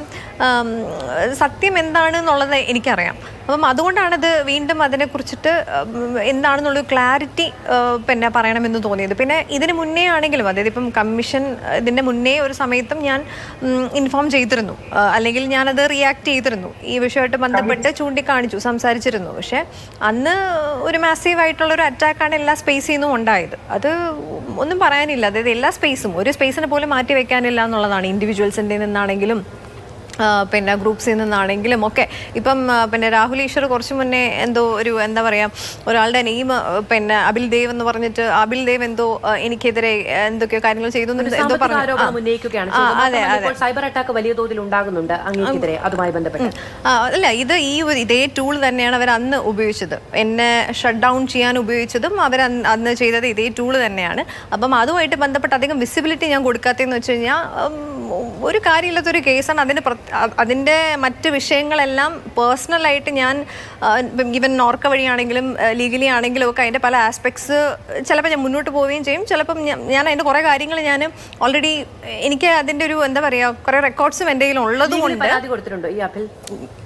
എന്തോ പരാതി കൊടുത്തിട്ടുണ്ടോ? പോലീസിൽ പരാതി കൊടുത്തിട്ടുണ്ടോ? അബിൽ ദേവിനെതിരെ, അബിൽ രേവതിക്കെതിരെ പരാതി കൊടുത്തിട്ടുണ്ടോ? ഇല്ല, അതാണ് ഞാൻ ആഗ്രഹിക്കുന്നത്. അതാണ് ഞാൻ രാഹുൽ ഈശ്വറിന്റെ അടുത്തും കൂടെ ഒന്ന് പറയുകയാണ്. ഇങ്ങനെ എന്തോ ലാസ്റ്റ് എന്തോ ഇങ്ങനെ പറയുമ്പോൾ പറയണം, തീർച്ചയായിട്ടും പറയണം. ബിക്കോസ് ഞാനത് ഭയങ്കരമായിട്ട് അന്നും ഞാൻ സീക്ക് ചെയ്യുന്ന കാര്യമാണ്. ദയവ് ചെയ്ത് നിങ്ങൾ ഉന്നയിക്കേണ്ട എനിക്കെതിരെ ഉന്നയിച്ചിരിക്കുന്നത് ഒരു അബ്യൂസ് കാര്യമാണല്ലോ. അപ്പം പിന്നെ ഈ അബ്യൂസ് എന്താണ്, അതിൻ്റെ നമ്മൾ അതിലൂടെ അനുഭവിക്കുമ്പം എന്തൊക്കെയാണ് ഒരു സ്ത്രീ അനുഭവിക്കുന്നത് എന്നുള്ളത് എനിക്ക് ബീങ് എ സർവൈവർ നന്നായിട്ട് അറിയാം. അതുകൊണ്ട് ഞാൻ ആരെയാണ് ദ്രോഹിച്ചിട്ടുള്ളത് എന്നുള്ളത് ദയവ് ചെയ്ത് പിന്നെ എന്താണ് പിന്നെ അത് മുന്നോട്ട്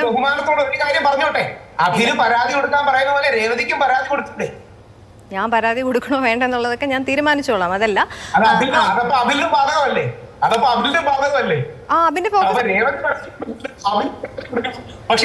നിങ്ങൾ കുറച്ച് നേരത്തിന് മുന്നേ എന്തോ പറയാന്ന് പറഞ്ഞു, അതുകൊണ്ട് പറഞ്ഞതേ ഉള്ളൂ. ഇല്ല, എന്തോ പറഞ്ഞേക്കാന്ന് പറഞ്ഞു. താങ്കൾ തന്നെയാണ് പറഞ്ഞത്. സാമ്പത്തിക ആരോപണത്തിന്റെ പേരിൽ പരാതി കൊടുക്കാൻ പറയുന്നതും, ഒരു ലൈംഗിക അതിക്രമത്തിന്റെ പേരിൽ പരാതി കൊടുക്കാൻ പറയുന്നതും, ഒരു അഭിഭാഷകൻ ഇരുന്ന് ഒരേ തട്ടിൽ തൂക്കി നോക്കുന്നത് വലിയ കൗതുകമുള്ള കാര്യമാണ്. ശ്രീ രാഹുൽ ഈശ്വർ, രണ്ടിലും അനുഭവിക്കേണ്ടി വരുന്ന മാനസികമായ ട്രോമയും ഒക്കെ ഒരേ തരത്തിലാണ് എന്ന് അങ്ങേക്ക് മനസ്സിലാകുന്നത് ഞാൻ വലിയ ബഹുമാനത്തോടെ നോക്കിക്കാണുന്നു കേട്ടോ. രണ്ടും ഒരേപോലെ കൈകാര്യം ചെയ്യുന്ന സ്ത്രീകൾ ഒരേപോലെ കൈകാര്യം ചെയ്യേണ്ട കാര്യം തന്നെയാണ്. ഞാൻ അങ്ങയോടായിട്ടത് പറഞ്ഞതാണ്. ശരി, ഞാൻ വരാം. മാത്രമല്ല അതുമായി ബന്ധപ്പെട്ട പരാതി വരികയാണെങ്കിൽ ഇപ്പോൾ ഇതിന്റെ സമയമൊക്കെ സാധാരണ ജനങ്ങൾക്ക് മനസ്സിലാവുന്നതാണ് കേട്ടോ. അവർക്ക് എതിരെ ഉണ്ടാകുന്ന ഒരു അതിക്രമത്തിന്റെ കഥ പുറത്തു വരുന്ന സമയത്ത് ആരെയാണോ ഉന്നയിച്ചത് അദ്ദേഹമല്ല ഇതുമായി ബന്ധപ്പെട്ടൊരു പരാതി വരുന്നത്. ഇപ്പൊ രേവതിക്ക് കിട്ടിയ വിസിബിലിറ്റിയുടെ പേരിൽ മാത്രം ഉണ്ടാകുന്ന ഒരു പരാതിയല്ല. അങ്ങനെ ഒരു അബ്യൂസ്, അങ്ങനെ ഒരു സാമ്പത്തിക അതിക്രമം ഒക്കെ ഉണ്ടായിട്ടുണ്ടെങ്കിൽ അദ്ദേഹത്തിന് നേരത്തെ പരാതിയുമായി വരാം. അദ്ദേഹത്തിന് നേരത്തെ മാധ്യമങ്ങളെ കാണാം. നടി രേവതി സമ്പത്ത് എനിക്കെതിരെ ഇത്തരത്തിൽ ഒരു അതെ, ഞാൻ ചോദിക്കുന്നത് ഹേമ കമ്മിറ്റി റിപ്പോർട്ട് വന്നപ്പോൾ അതിൽ സിദ്ദിഖിന്റെ പേരുണ്ടായിരുന്നില്ല. ആ ഹേമ കമ്മിറ്റി റിപ്പോർട്ട് പുറത്തു വന്നപ്പോഴാണ് രേവതി ഒരു പരാതി ഉന്നയിച്ചത്. പക്ഷെ രേവതിയുടെ പേര് എപ്പോൾ മാധ്യമങ്ങളിൽ വന്നോ അപ്പോഴാണ് ഈ പറയുന്ന സാമ്പത്തിക ക്രമക്കേട് അദ്ദേഹം ഉന്നയിക്കുന്നത്. അദ്ദേഹത്തിന്റെ ഭാഗത്ത് ന്യായമുണ്ടെന്നോ ഇല്ലെന്നോ പറയാൻ ഞാൻ ആളല്ല. പക്ഷെ ഈ സമയത്ത് ഉയർന്നു വരുന്ന ആരോപണങ്ങൾ എന്നതിന്റെ ഒരു സമയം ഞാൻ ചൂണ്ടിക്കാണിച്ചു എന്നേ ഉള്ളൂ. ഞാൻ ഉന്നയിച്ചിരുന്നു 14 പേർക്കെതിരെ ഉന്നയിച്ചിരുന്നു. 14 അബിൽ ദേവ് അതിൽ ഒരാളാണ്. അബ്യൂസേഴ്സിന്റെ ഒരു ഒത്തൊരുമയി കാണുമ്പോൾ എനിക്ക് ഭയങ്കര ഒന്നും പറയാനില്ല. അതാണ് അന്ന് ഞാൻ കണ്ടത്. ഇന്ന് ഇത് വരുമ്പോൾ അന്ന് അതെന്നെ ധാരാളം അഫക്ട് ചെയ്തൊരു കാര്യമാണ്. ഒരു യൂണിവേഴ്സിറ്റി മാറ്റർ എടുത്തിട്ട് വന്നതാണ്. അതിന് A to Z എനിക്ക് കൃത്യമായുള്ള എക്സ്പ്ലനേഷൻ ഉണ്ട്. പക്ഷെ അതെനിക്ക് ലീഗലി കൂടെ മൂവ് ചെയ്യുന്നത് കൊണ്ട് തന്നെ ഞാനത് ഇപ്പൊ പറയുന്നില്ല എന്ന് മാത്രമേ ഉള്ളൂ. പോയിന്റ് വന്നു കഴിഞ്ഞാൽ ഞാൻ തീർച്ചയായിട്ടും ശരി രാഹുൽ, ശരി. അല്ല, നമുക്ക് അതിഥികൾ ധാരാളമുണ്ട്, എല്ലാവരിലേക്കും പോകേണ്ടതുമുണ്ട്. ശ്രീമതി സോണിയ മൽഹാർ, കൂടുതൽ ആളുകൾ ഇത്തരത്തിൽ പരാതിയുമായി മുന്നോട്ട് വരും എന്നാണ് അങ്ങ് പറഞ്ഞത് എന്ന് പ്രതീക്ഷിക്കുന്നു. യെസ്, ഈ കാര്യം ഇത്തരത്തിൽ ഈ ഹേമ കമ്മിറ്റി റിപ്പോർട്ട് പുറത്തു വന്നാൽ കൂടുതൽ ആളുകൾ പരാതിയുമായി വരും, കൂടുതൽ വെളിപ്പെടുത്തലുകൾ ഉണ്ടാകും എന്നതുകൊണ്ട് തന്നെ ആ റിപ്പോർട്ട് പുറത്തു വരാതിരിക്കാനുള്ള സമ്മർദ്ദം കൂടി ഉണ്ടായി എന്ന് വിചാരിക്കുന്നുണ്ട്. ഉറപ്പായിട്ടും ഉണ്ടാവുമല്ലോ, തീർച്ചയായിട്ടും. നമ്മൾ ചിലവരൊക്കെ ഇങ്ങനെ പേടിച്ചായിരിക്കും. ഈ 2 days ആയിട്ട് നമ്മുടെ എല്ലാ ചാനലുകളിലും ഇത്തരം വാർത്തകൾ വരുന്നതുകൊണ്ട് തന്നെ ഇവരുടെയൊക്കെ ഉറക്കം കെട്ടിട്ടുണ്ടാവും. നാളെ എൻ്റെ പേര് വരുമോ. നേരത്തെ മുമ്പ് സരിത മാം വന്ന സമയത്ത് ഇങ്ങനെ ഓരോ ആൾക്കാരും പേര് പറയുമ്പോൾ ഉണ്ടാകുന്ന ഒരു പേടി ഉണ്ടായിരുന്നല്ലോ ഇവിടുത്തെ പൊളിറ്റീഷ്യന്മാർക്കൊക്കെ. അതേ ഒരു അവസ്ഥയാണ്. അതും ഇതുമായിട്ട് താരതമ്യം ചെയ്യാൻ പറ്റൂല. ഇത് വിത്ത് എവിഡൻസ് ആണ് ഓരോ കുട്ടികൾ വന്ന് പറയുന്നത് എല്ലാ കാര്യങ്ങളും. ഈ അന്വേഷണ കമ്മീഷന് മുൻപാകെ മൊഴി കൊടുക്കുമോ? അതെ, അങ്ങനെ പ്രതീക്ഷിക്കുന്നു. കാരണം ഇപ്പം ഒരുപാട് ആളുകൾ സെക്ഷലി അബ്യൂസ് ചെയ്ത ഒരുപാട് കുട്ടികൾ ഉണ്ടാവും. അതിൽ എത്രത്തോളം ആളുകൾ മുന്നോട്ട് വരും എന്നുള്ളത് നിങ്ങൾ ഒരു കംഫർട്ട് സോൺ അവർക്ക് വന്ന് പറയാൻ, ഇപ്പോൾ വേർബലിയും കൂടെ റേപ്പ് ചെയ്യപ്പെടാത്തൊരവസ്ഥയിലേക്ക് അവരെ കംഫർട്ടായിട്ട് നിർത്തുവാണെങ്കിൽ ഇത്തരം കാര്യങ്ങൾ അവർക്ക് ഒന്ന് ഓപ്പണപ്പായി പറയാൻ പറ്റും. ഇപ്പോഴത്തെ ഒരു കേരളത്തിൻ്റെ അവസ്ഥ വെച്ചിട്ട് എത്രത്തോളം ഓപ്പണപ്പ് ആവുമെന്ന് അറിയത്തില്ല. ഒരുപാട് ആളുകൾ ഇതിൽ ഇൻവോൾവ് ആണ്. അവരൊക്കെ സൈലൻ്റായിട്ട് ഇതൊന്നും അറിയാത്ത പോലെ പറയുന്നതാണ്. ഈവൻ മേക്കപ്പ് അസിസ്റ്റൻ്റ് തൊട്ട് പ്രൊഡ്യൂസർ വരെയുള്ള ആളുകളുടെ ഒരു ലിസ്റ്റുണ്ട്. അത് എല്ലാ മേഖലയിലും ഉള്ളവർക്ക് ബാധകമാണ്. ഏത് തരത്തിൽ ഷോർട്ട് മൂവി ഉണ്ട്, നാടകമുണ്ട്, മിമിക്രി ഉണ്ട്, സിനിമ ഉണ്ട്, ഷോർട്ട് മൂവീസ് ഉണ്ട്, ആർട്ട് പടങ്ങളുണ്ട്, അല്ലാത്ത സിനിമകളുണ്ട്. അപ്പോൾ ഇതിലൊക്കെ ഒരു വിഭാഗം, ഇപ്പോൾ നേരത്തെ രാഹുൽ പറഞ്ഞതുപോലെ ഒരിക്കലും മൊത്തത്തിലുള്ള ആരെയും നമ്മൾ അടച്ചാക്ഷേപിക്കുന്നില്ല. പല തരത്തിലുള്ള കൃമികൾ ഇതിനകത്തുണ്ട്. ആ കൃമികളൊക്കെ തൂക്കി പുറത്താക്കാൻ ആർജവമുള്ള സർക്കാരും നിയമ സംവിധാനങ്ങളും ഉണ്ടെങ്കിൽ നടക്കണം. അത് ഇനിയെങ്കിലും ഇതൊക്കെ ഒഴിവാക്കി വെച്ചാൽ ഏറ്റവും നന്നായിരിക്കും. കാരണം ഇത്രയും അധപ്പതിച്ച ഒരു കേരളം, ഇതുവരെ കാണാത്തൊരു കേരളവും ഒരു കലാമേഖലയുമാണ് ഇപ്പോൾ മലയാളി മനസാക്ഷി കണ്ടുകൊണ്ടിരിക്കുന്നത്. ഒരു സൈഡിൽ നിന്നങ്ങ് വീണു തുടങ്ങിയപ്പോൾ വീഴുന്നത് ആരൊക്കെ എന്നത് വലിയ അമ്പരപ്പോട് കൂടിയാണ് കേരളം കണ്ടുകൊണ്ടിരിക്കുന്നത്. അടുത്തൊരു അബിൻ വർക്കി, ഇപ്പോൾ നേരത്തെ ശ്രീ BN ഹസ്കർ പറയുകയാണ്, ഈ നടി ആക്രമിക്കപ്പെട്ട കേസുമായി ബന്ധപ്പെട്ട് ഒരു നടൻ അദ്ദേഹം ജയിലിൽ പോയി ഇത്രയും ദിവസം കടന്നത് സർക്കാരിൻ്റെ നേട്ടമാണ്. ഈ കമ്മീഷൻ രൂപവൽക്കരിച്ചതും അന്വേഷണം നടത്തതും ഇന്ത്യയിലാകെ ആദ്യമായി ഇത്രയും വലിയ പഠനം നടന്നതും സർക്കാരിൻ്റെ നേട്ടമാണ് എന്നുള്ളത്. ഇതിൻ്റെ രണ്ടിനും പിന്നിൽ ഒരു ക്രൈമും ഒരു നിയമവ്യവസ്ഥയും എല്ലാം ഉൾപ്പെട്ടിട്ടുണ്ട്. അത്തരത്തിൽ കൂടെ നിൽക്കുന്ന ഒരു സർക്കാരാണ് ഈ 4.5 വർഷക്കാലം ഇത് പുറത്തുവിടാത്തത് എന്ന് ഞാൻ പറയുന്നില്ല. സർക്കാരല്ല പുറത്തുവിടേണ്ടത് എന്നുള്ളതാണ് സർക്കാരിൻ്റെ വാദം. ആ സർക്കാരിനു കീഴിലാണ് 4.5 വർഷക്കാലം ഈ റിപ്പോർട്ടോ അത് സംബന്ധിച്ച കാര്യങ്ങളോ പുറത്തു വരാതിരുന്നത്. അതുമായി ബന്ധപ്പെട്ടുള്ള ക്രൈമിലേക്ക് ആരുടെയും കണ്ണെത്താതെ പോയത്. മാധു, ഇതിനു മുമ്പ് ശ്രീ രാഹുൽ ഈശ്വർ പറഞ്ഞപ്പോൾ അദ്ദേഹം താങ്കളെ അഭിനന്ദിക്കുകയുണ്ടായി. താങ്കളെ അഭിനന്ദിച്ചതിൻ്റെ കാരണം ഒരാൾ ഒരു ആരോപണം ഉന്നയിച്ചു. ആ ആരോപണം ഉന്നയിച്ചു കഴിഞ്ഞപ്പോൾ ആ ആരോപണത്തിൻ്റെ ഗുരുതരാവസ്ഥ കണ്ടെത്തി താങ്കൾ ആരോപണ വിധേയനെ ഒന്ന് ഫോണിൽ ബന്ധപ്പെടണമെന്ന് പറഞ്ഞു. നാച്ചുറൽ ജസ്റ്റിസ് എന്നാണ് പറഞ്ഞത്. സത്യത്തിൽ ഇത് തന്നെയല്ലേ ഹേമ കമ്മിറ്റി റിപ്പോർട്ടിൽ നമ്മളും ആവശ്യപ്പെട്ടത്? കുറേയധികം നടിമാർ ആരോപണം ഉന്നയിച്ചു. അവർ കുറേ തെളിവുകൾ കൊടുത്തു. ഇത് കേട്ടുനിന്ന സർക്കാരിന് അത് ഗുരുതരമാണെന്ന് തോന്നിയുമില്ല. അവർ ആ മൊഴിയെടുക്കാൻ വേണ്ടി ഒരു ഇൻവെസ്റ്റിഗേഷൻ പ്രഖ്യാപിച്ചുമില്ല. അങ്ങനെ ഒരു ഇൻവെസ്റ്റിഗേഷൻ പ്രഖ്യാപിക്കണം എന്നുള്ളതാണ് ആദ്യത്തെ ദിവസം തൊട്ട് നമ്മൾ പറയുന്നത്. എന്നിട്ട് സർക്കാർ ചെയ്തത് നല്ല കാര്യവും മാധു ഇപ്പോൾ പറഞ്ഞത് മറ്റൊരു കാര്യവുമായി പറഞ്ഞാൽ താങ്കൾ തന്നെ പറഞ്ഞത് കോൺട്രാഡിക്ടറി ആണ് എന്നൊന്ന് പറയാൻ ആഗ്രഹിക്കുക. ഇനി രണ്ടാമത്തെ കാര്യം ശ്രീ BN അസ്കർ ഇവിടെ പറഞ്ഞത്. അപ്പോൾ അദ്ദേഹം പറഞ്ഞു ഇവിടെ ഇടതുപക്ഷ സർക്കാരിൻ്റെ എന്തോ നന്മയുള്ള ഒരു പ്രവൃത്തിയെ പറ്റി. എങ്ങനെയാണ് ആ നടി ആക്രമിച്ച സംഭവത്തിൽ നിന്ന് ഇത്രയധികം ഡെവലപ്മെന്റ് ഉണ്ടായത്? അത് ആ നടി തന്നെ പറഞ്ഞിട്ടുണ്ട്. PT തോമസ് എന്ന് പറയുന്ന ഒരു വ്യക്തിയുടെ പക്കലേക്ക് ഈ വിവരം അറിഞ്ഞില്ലായിരുന്നുവെങ്കിൽ ഞാൻ ആക്രമിക്കപ്പെട്ട സംഭവത്തിൽ എനിക്ക് നീതി ലഭിക്കില്ലായിരുന്നു എന്ന് ആ നടി തന്നെ കേരള സമൂഹത്തിന് മുമ്പിൽ വന്ന് പറഞ്ഞിട്ടുണ്ട്. അദ്ദേഹം അതിൽ വളരെ കൃത്യമായി ഇടപെടുകയും അന്ന് തൃക്കാക്കര അസിസ്റ്റന്റ് കമ്മീഷണറെ വിളിക്കുകയും DGP ഉൾപ്പെടെ വിളിച്ച് സംസാരിക്കുകയും ഇതിനകത്ത് കേസെടുത്ത് മുന്നോട്ട് പോയില്ലെങ്കിൽ ഞാനിത് നാളെ പരസ്യമായി പ്രതികരിക്കുകയും ചെയ്യുമെന്ന് പറഞ്ഞതിനാലാണ് ആ കേസുകളിലേക്ക് പോയത്. ആ കേസുകളിലേക്ക് പോയ ഉടനെ സർക്കാർ എന്നാൽ നാളെ മുതൽ ഞാൻ ഈ മലയാള സിനിമ അങ്ങ് ശരിയാക്കാമെന്ന് പറഞ്ഞ് ഇറങ്ങിയതല്ല. WCC എന്ന് പറയുന്ന ഒരു സംഘടന രൂപീകരിച്ചു. ആ സംഘടനയിൽ കുറേയധികം വനിതകൾ വന്നു. ആ വനിതകൾ വന്ന ഒരു പോരാട്ടം നടത്തി. ആ പോരാട്ടത്തിന്റെ ഒടുവിൽ അവരൊരു ആവശ്യം ഉന്നയിച്ചു. ആ ആവശ്യത്തിനൊടുവിലാണ് ഈ Hema committee report Hema committee അവർ നിയോഗിച്ചത്. ഈ ഹേമ കമ്മിറ്റിയെ നിയോഗിച്ചു കഴിഞ്ഞ് അവർക്ക് 2020 റിപ്പോർട്ട് കിട്ടിയതാണല്ലോ. ഇപ്പോൾ മാധു ആദ്യം പറഞ്ഞു സർക്കാർ അല്ല പുറത്തുവിടേണ്ടത്, പിന്നെ ആരായിരുന്നു പുറത്തുവിടേണ്ടത്? ഇത് എങ്ങനെയാണ് ഈ വിവരാവകാശ കമ്മീഷന്റെ കയ്യിലേക്ക് കിട്ടുന്നത്? സത്യത്തിൽ ഇത് എങ്ങനെ വിവരാവകാശ കമ്മീഷന്റെ കയ്യിൽ കൊടുക്കും? നമ്മളൊക്കെ വിവരാവകാശ രേഖ പ്രകാരം ഡാറ്റ എടുക്കുന്നതാണ്. നമ്മൾ ആദ്യം വിവരാവകാശ നിയമപ്രകാരം ഒരു അപേക്ഷ വയ്ക്കുന്നത് അതാത് ഡിപ്പാർട്ട്മെന്റുകളിലാണ്. സാംസ്കാരിക വകുപ്പിൽ ആദ്യം ഒരു അപേക്ഷ വെച്ചു. സാംസ്കാരിക വകുപ്പ് ആ അപേക്ഷ തള്ളി. അതിന്റെ അപ്പലേറ്റ് അതോറിറ്റിയായ സാംസ്കാരിക വകുപ്പ് ഓഫീസറുടെ അടുത്ത് വീണ്ടും അപേക്ഷ വെച്ചു. ആ അപേക്ഷയും തള്ളി. അതിനുശേഷമാണ് വിവരാവകാശ കമ്മീഷണർ എടുക്കേണ്ടി പോകുന്നത്. അപ്പൊ സർക്കാർ തള്ളിയത് കാരണമല്ലേ വിവരാവകാശ കമ്മീഷണർ എടുത്തിട്ട് പോകേണ്ടി വന്നത്? അതും ഇപ്പോഴത്തെ വിവരാവകാശ കമ്മീഷണർ അദ്ദേഹത്തിന്റെ പ്രത്യേക അധികാരം ഉപയോഗിച്ചുകൊണ്ട് അദ്ദേഹം പുറത്തുവിട്ടതാണ് ഇപ്പോൾ ഈ കണ്ടത്. അതിനകത്ത് സർക്കാരിന് ഒളിച്ചുകളിയില്ല എന്ന് പറയാൻ പറ്റുമോ? ഇവിടെ മാധുവിന് തോന്നിയാലോ ഒരു ആരോപണം വന്നു. ആരോപണത്തിന്റെ നിജസ്ഥിതി എന്തുമായിക്കൊള്ളട്ടെ, ഒരാൾ ആരോപണം ഉന്നയിച്ചു. ആ ആരോപണം ഉന്നയിച്ചപ്പോ ആരോപണ വിധേയന്റെ വാക്കുകൾ കേൾക്കണമെന്ന് തോന്നി. അതൊരു ഗുരുതരമായ ആരോപണമാണെന്ന് തോന്നി. ഇത് തന്നെയാണ് സുപ്രീം കോടതി 2013 ലളിതകുമാരി വേഴ്സസ് UP എന്ന് പറയുന്ന കേസിൽ കൊഗ്നിസബിൾ ആയിട്ടുള്ള ഒരു ഒഫൻസ് നടന്നിട്ടുണ്ടെങ്കിൽ അതിന്റെ ഇൻഫർമേഷൻ പാസ് ചെയ്ത് കിട്ടിയാൽ ആ ഇൻഫർമേഷന്റെ അടിസ്ഥാനത്തിൽ FIR രജിസ്റ്റർ ചെയ്ത് അന്വേഷണം നടത്തണമെന്ന് പറഞ്ഞത്. അത് തന്നെയാണ് ഇവിടെ ആവശ്യപ്പെടുന്നത്. ഒറ്റ കാര്യത്തോടെ പറഞ്ഞ് ഞാൻ അവസാനിപ്പിക്കാം. ഇതിനകത്ത് ഇപ്പൊ AMMയുടെ കുറെ ഭാരവാഹികൾ എടുക്കുന്ന ഒരു സമീപനമുണ്ട്. സിദ്ദിഖിന്റെ മേലേട്ടങ്ങ് പഴിയാരിക്കൊണ്ട് രഞ്ജിത്തിന്റെ ഈ വിഷയത്തിൽ നിന്ന് ഈ 2 വിഷയങ്ങൾ കൊണ്ട് ഇത് മുഴുവൻ അങ്ങ് തീർക്കാമെന്ന്, ഹോൾസെയിൽ സെറ്റിൽമെന്റ് നടത്താമെന്ന് ഏതെങ്കിലും ദോഷൈക ദൃക്കുകൾ സിനിമാ മേഖലയിൽ ചിന്തിക്കുന്നുണ്ടെങ്കിൽ അവർ കേൾക്കാൻ വേണ്ടി പറയുകയാണ് ഇതൊക്കെ പരൽമീനാണ്. സ്രാവ് ഇനിയും പിടിക്കപ്പെടാനുണ്ട്.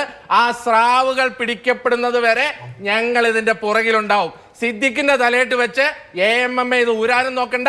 രഞ്ജിത്തിനെ പഴിയാരി ഈ വിഷയം മുഴുവൻ അവസാനിപ്പിച്ചുവെന്നും നിങ്ങൾ കരുതണ്ട. ഹേമ കമ്മിറ്റി റിപ്പോർട്ടിൽ അന്വേഷണം നടക്കണം. അന്വേഷണം നടത്തി കുറ്റവാളികളെ വരികയാണ്. കോടതിയുടെ ഭാഗത്തു നിന്ന് എന്തുണ്ടാകും എന്ന് തിരികെ സ്വാഗതം. ചർച്ചയിലേക്ക് ഓരോ മിനിറ്റ് വീതം ഞാൻ 2 പേരിലേക്കും വരാമെന്നാണ് വിചാരിക്കുന്നത്. ശ്രീ BN അസ്കർ, അബിൻ പറഞ്ഞതിന് മറുപടി. അല്ല മാധു, മലയാളികൾ എല്ലാ കാലത്തും ലൈംഗിക ദാരിദ്ര്യം അനുഭവിക്കുന്ന ഒരു സമൂഹമാണ്. സ്വാഭാവികമായി അന്യൻ്റെ വ്യക്തി ജീവിതത്തിലേക്ക് ഒളിഞ്ഞു നോക്കുന്നതിന് മലയാളികളുടെ കൗതുകമാണ് ഇക്കാര്യത്തിലും കാണുന്നത്. ഇപ്പോൾ പലരും ആരോപണങ്ങൾ ഉന്നയിക്കുന്നു. ആ ആരോപണ വിധേയരായിട്ടുള്ള ആളുകൾ തലയിൽ മുണ്ടിട്ട് ജീവിക്കേണ്ട ഗതികേടിലേക്ക് എത്തുന്നു. സ്വാഭാവികമായി പുതിയ നിയമത്തിൻ്റെ BNS എന്ന് പറയുന്ന പുതിയ നിയമം രാജ്യത്ത് നടപ്പിലാക്കിയിരിക്കുന്ന സാഹചര്യത്തിൽ ആ പരാതി ഉന്നയിക്കപ്പെട്ടിരിക്കുന്ന ആളുകൾ ആ ഇരകൾ അല്ലെങ്കിൽ വേട്ടക്കാർ, ആ വേട്ടക്കാർക്ക് മാത്രമല്ല ദുരിതം ഉണ്ടാകുന്നത്. ആ പരാതി തെളിയിക്കാനായില്ല എങ്കിൽ, ആ ആരോപണം തെളിയിക്കാനായില്ലെങ്കിൽ പരാതിക്കാർക്കെതിരെ വരെ നിയമ നടപടികളിലേക്ക് പോകുന്നതിനുള്ള സാഹചര്യം ഇന്ത്യയിൽ നിലവിൽ വന്നിരിക്കുന്നു. അതൊരു പുതിയ സാഹചര്യമാണ്. ആ പുതിയ സാഹചര്യം കൂടി ഓർമ്മിപ്പിക്കുകയാണ് ഞാൻ. 1. 2, ഞാൻ പറഞ്ഞത് ഒരു രാഷ്ട്രീയ തീരുമാനം. രാഹുൽ നേരത്തെ പറഞ്ഞത് ദിലീപിനെ പോലൊരു മഹാനടനെ പിടിച്ച് ജയിലിലിട്ടതൊരു രാഷ്ട്രീയ തീരുമാനമല്ല. അതൊരു ജുഡീഷ്യൽ സംവിധാനമാണ് ജയിലിലിട്ടത്.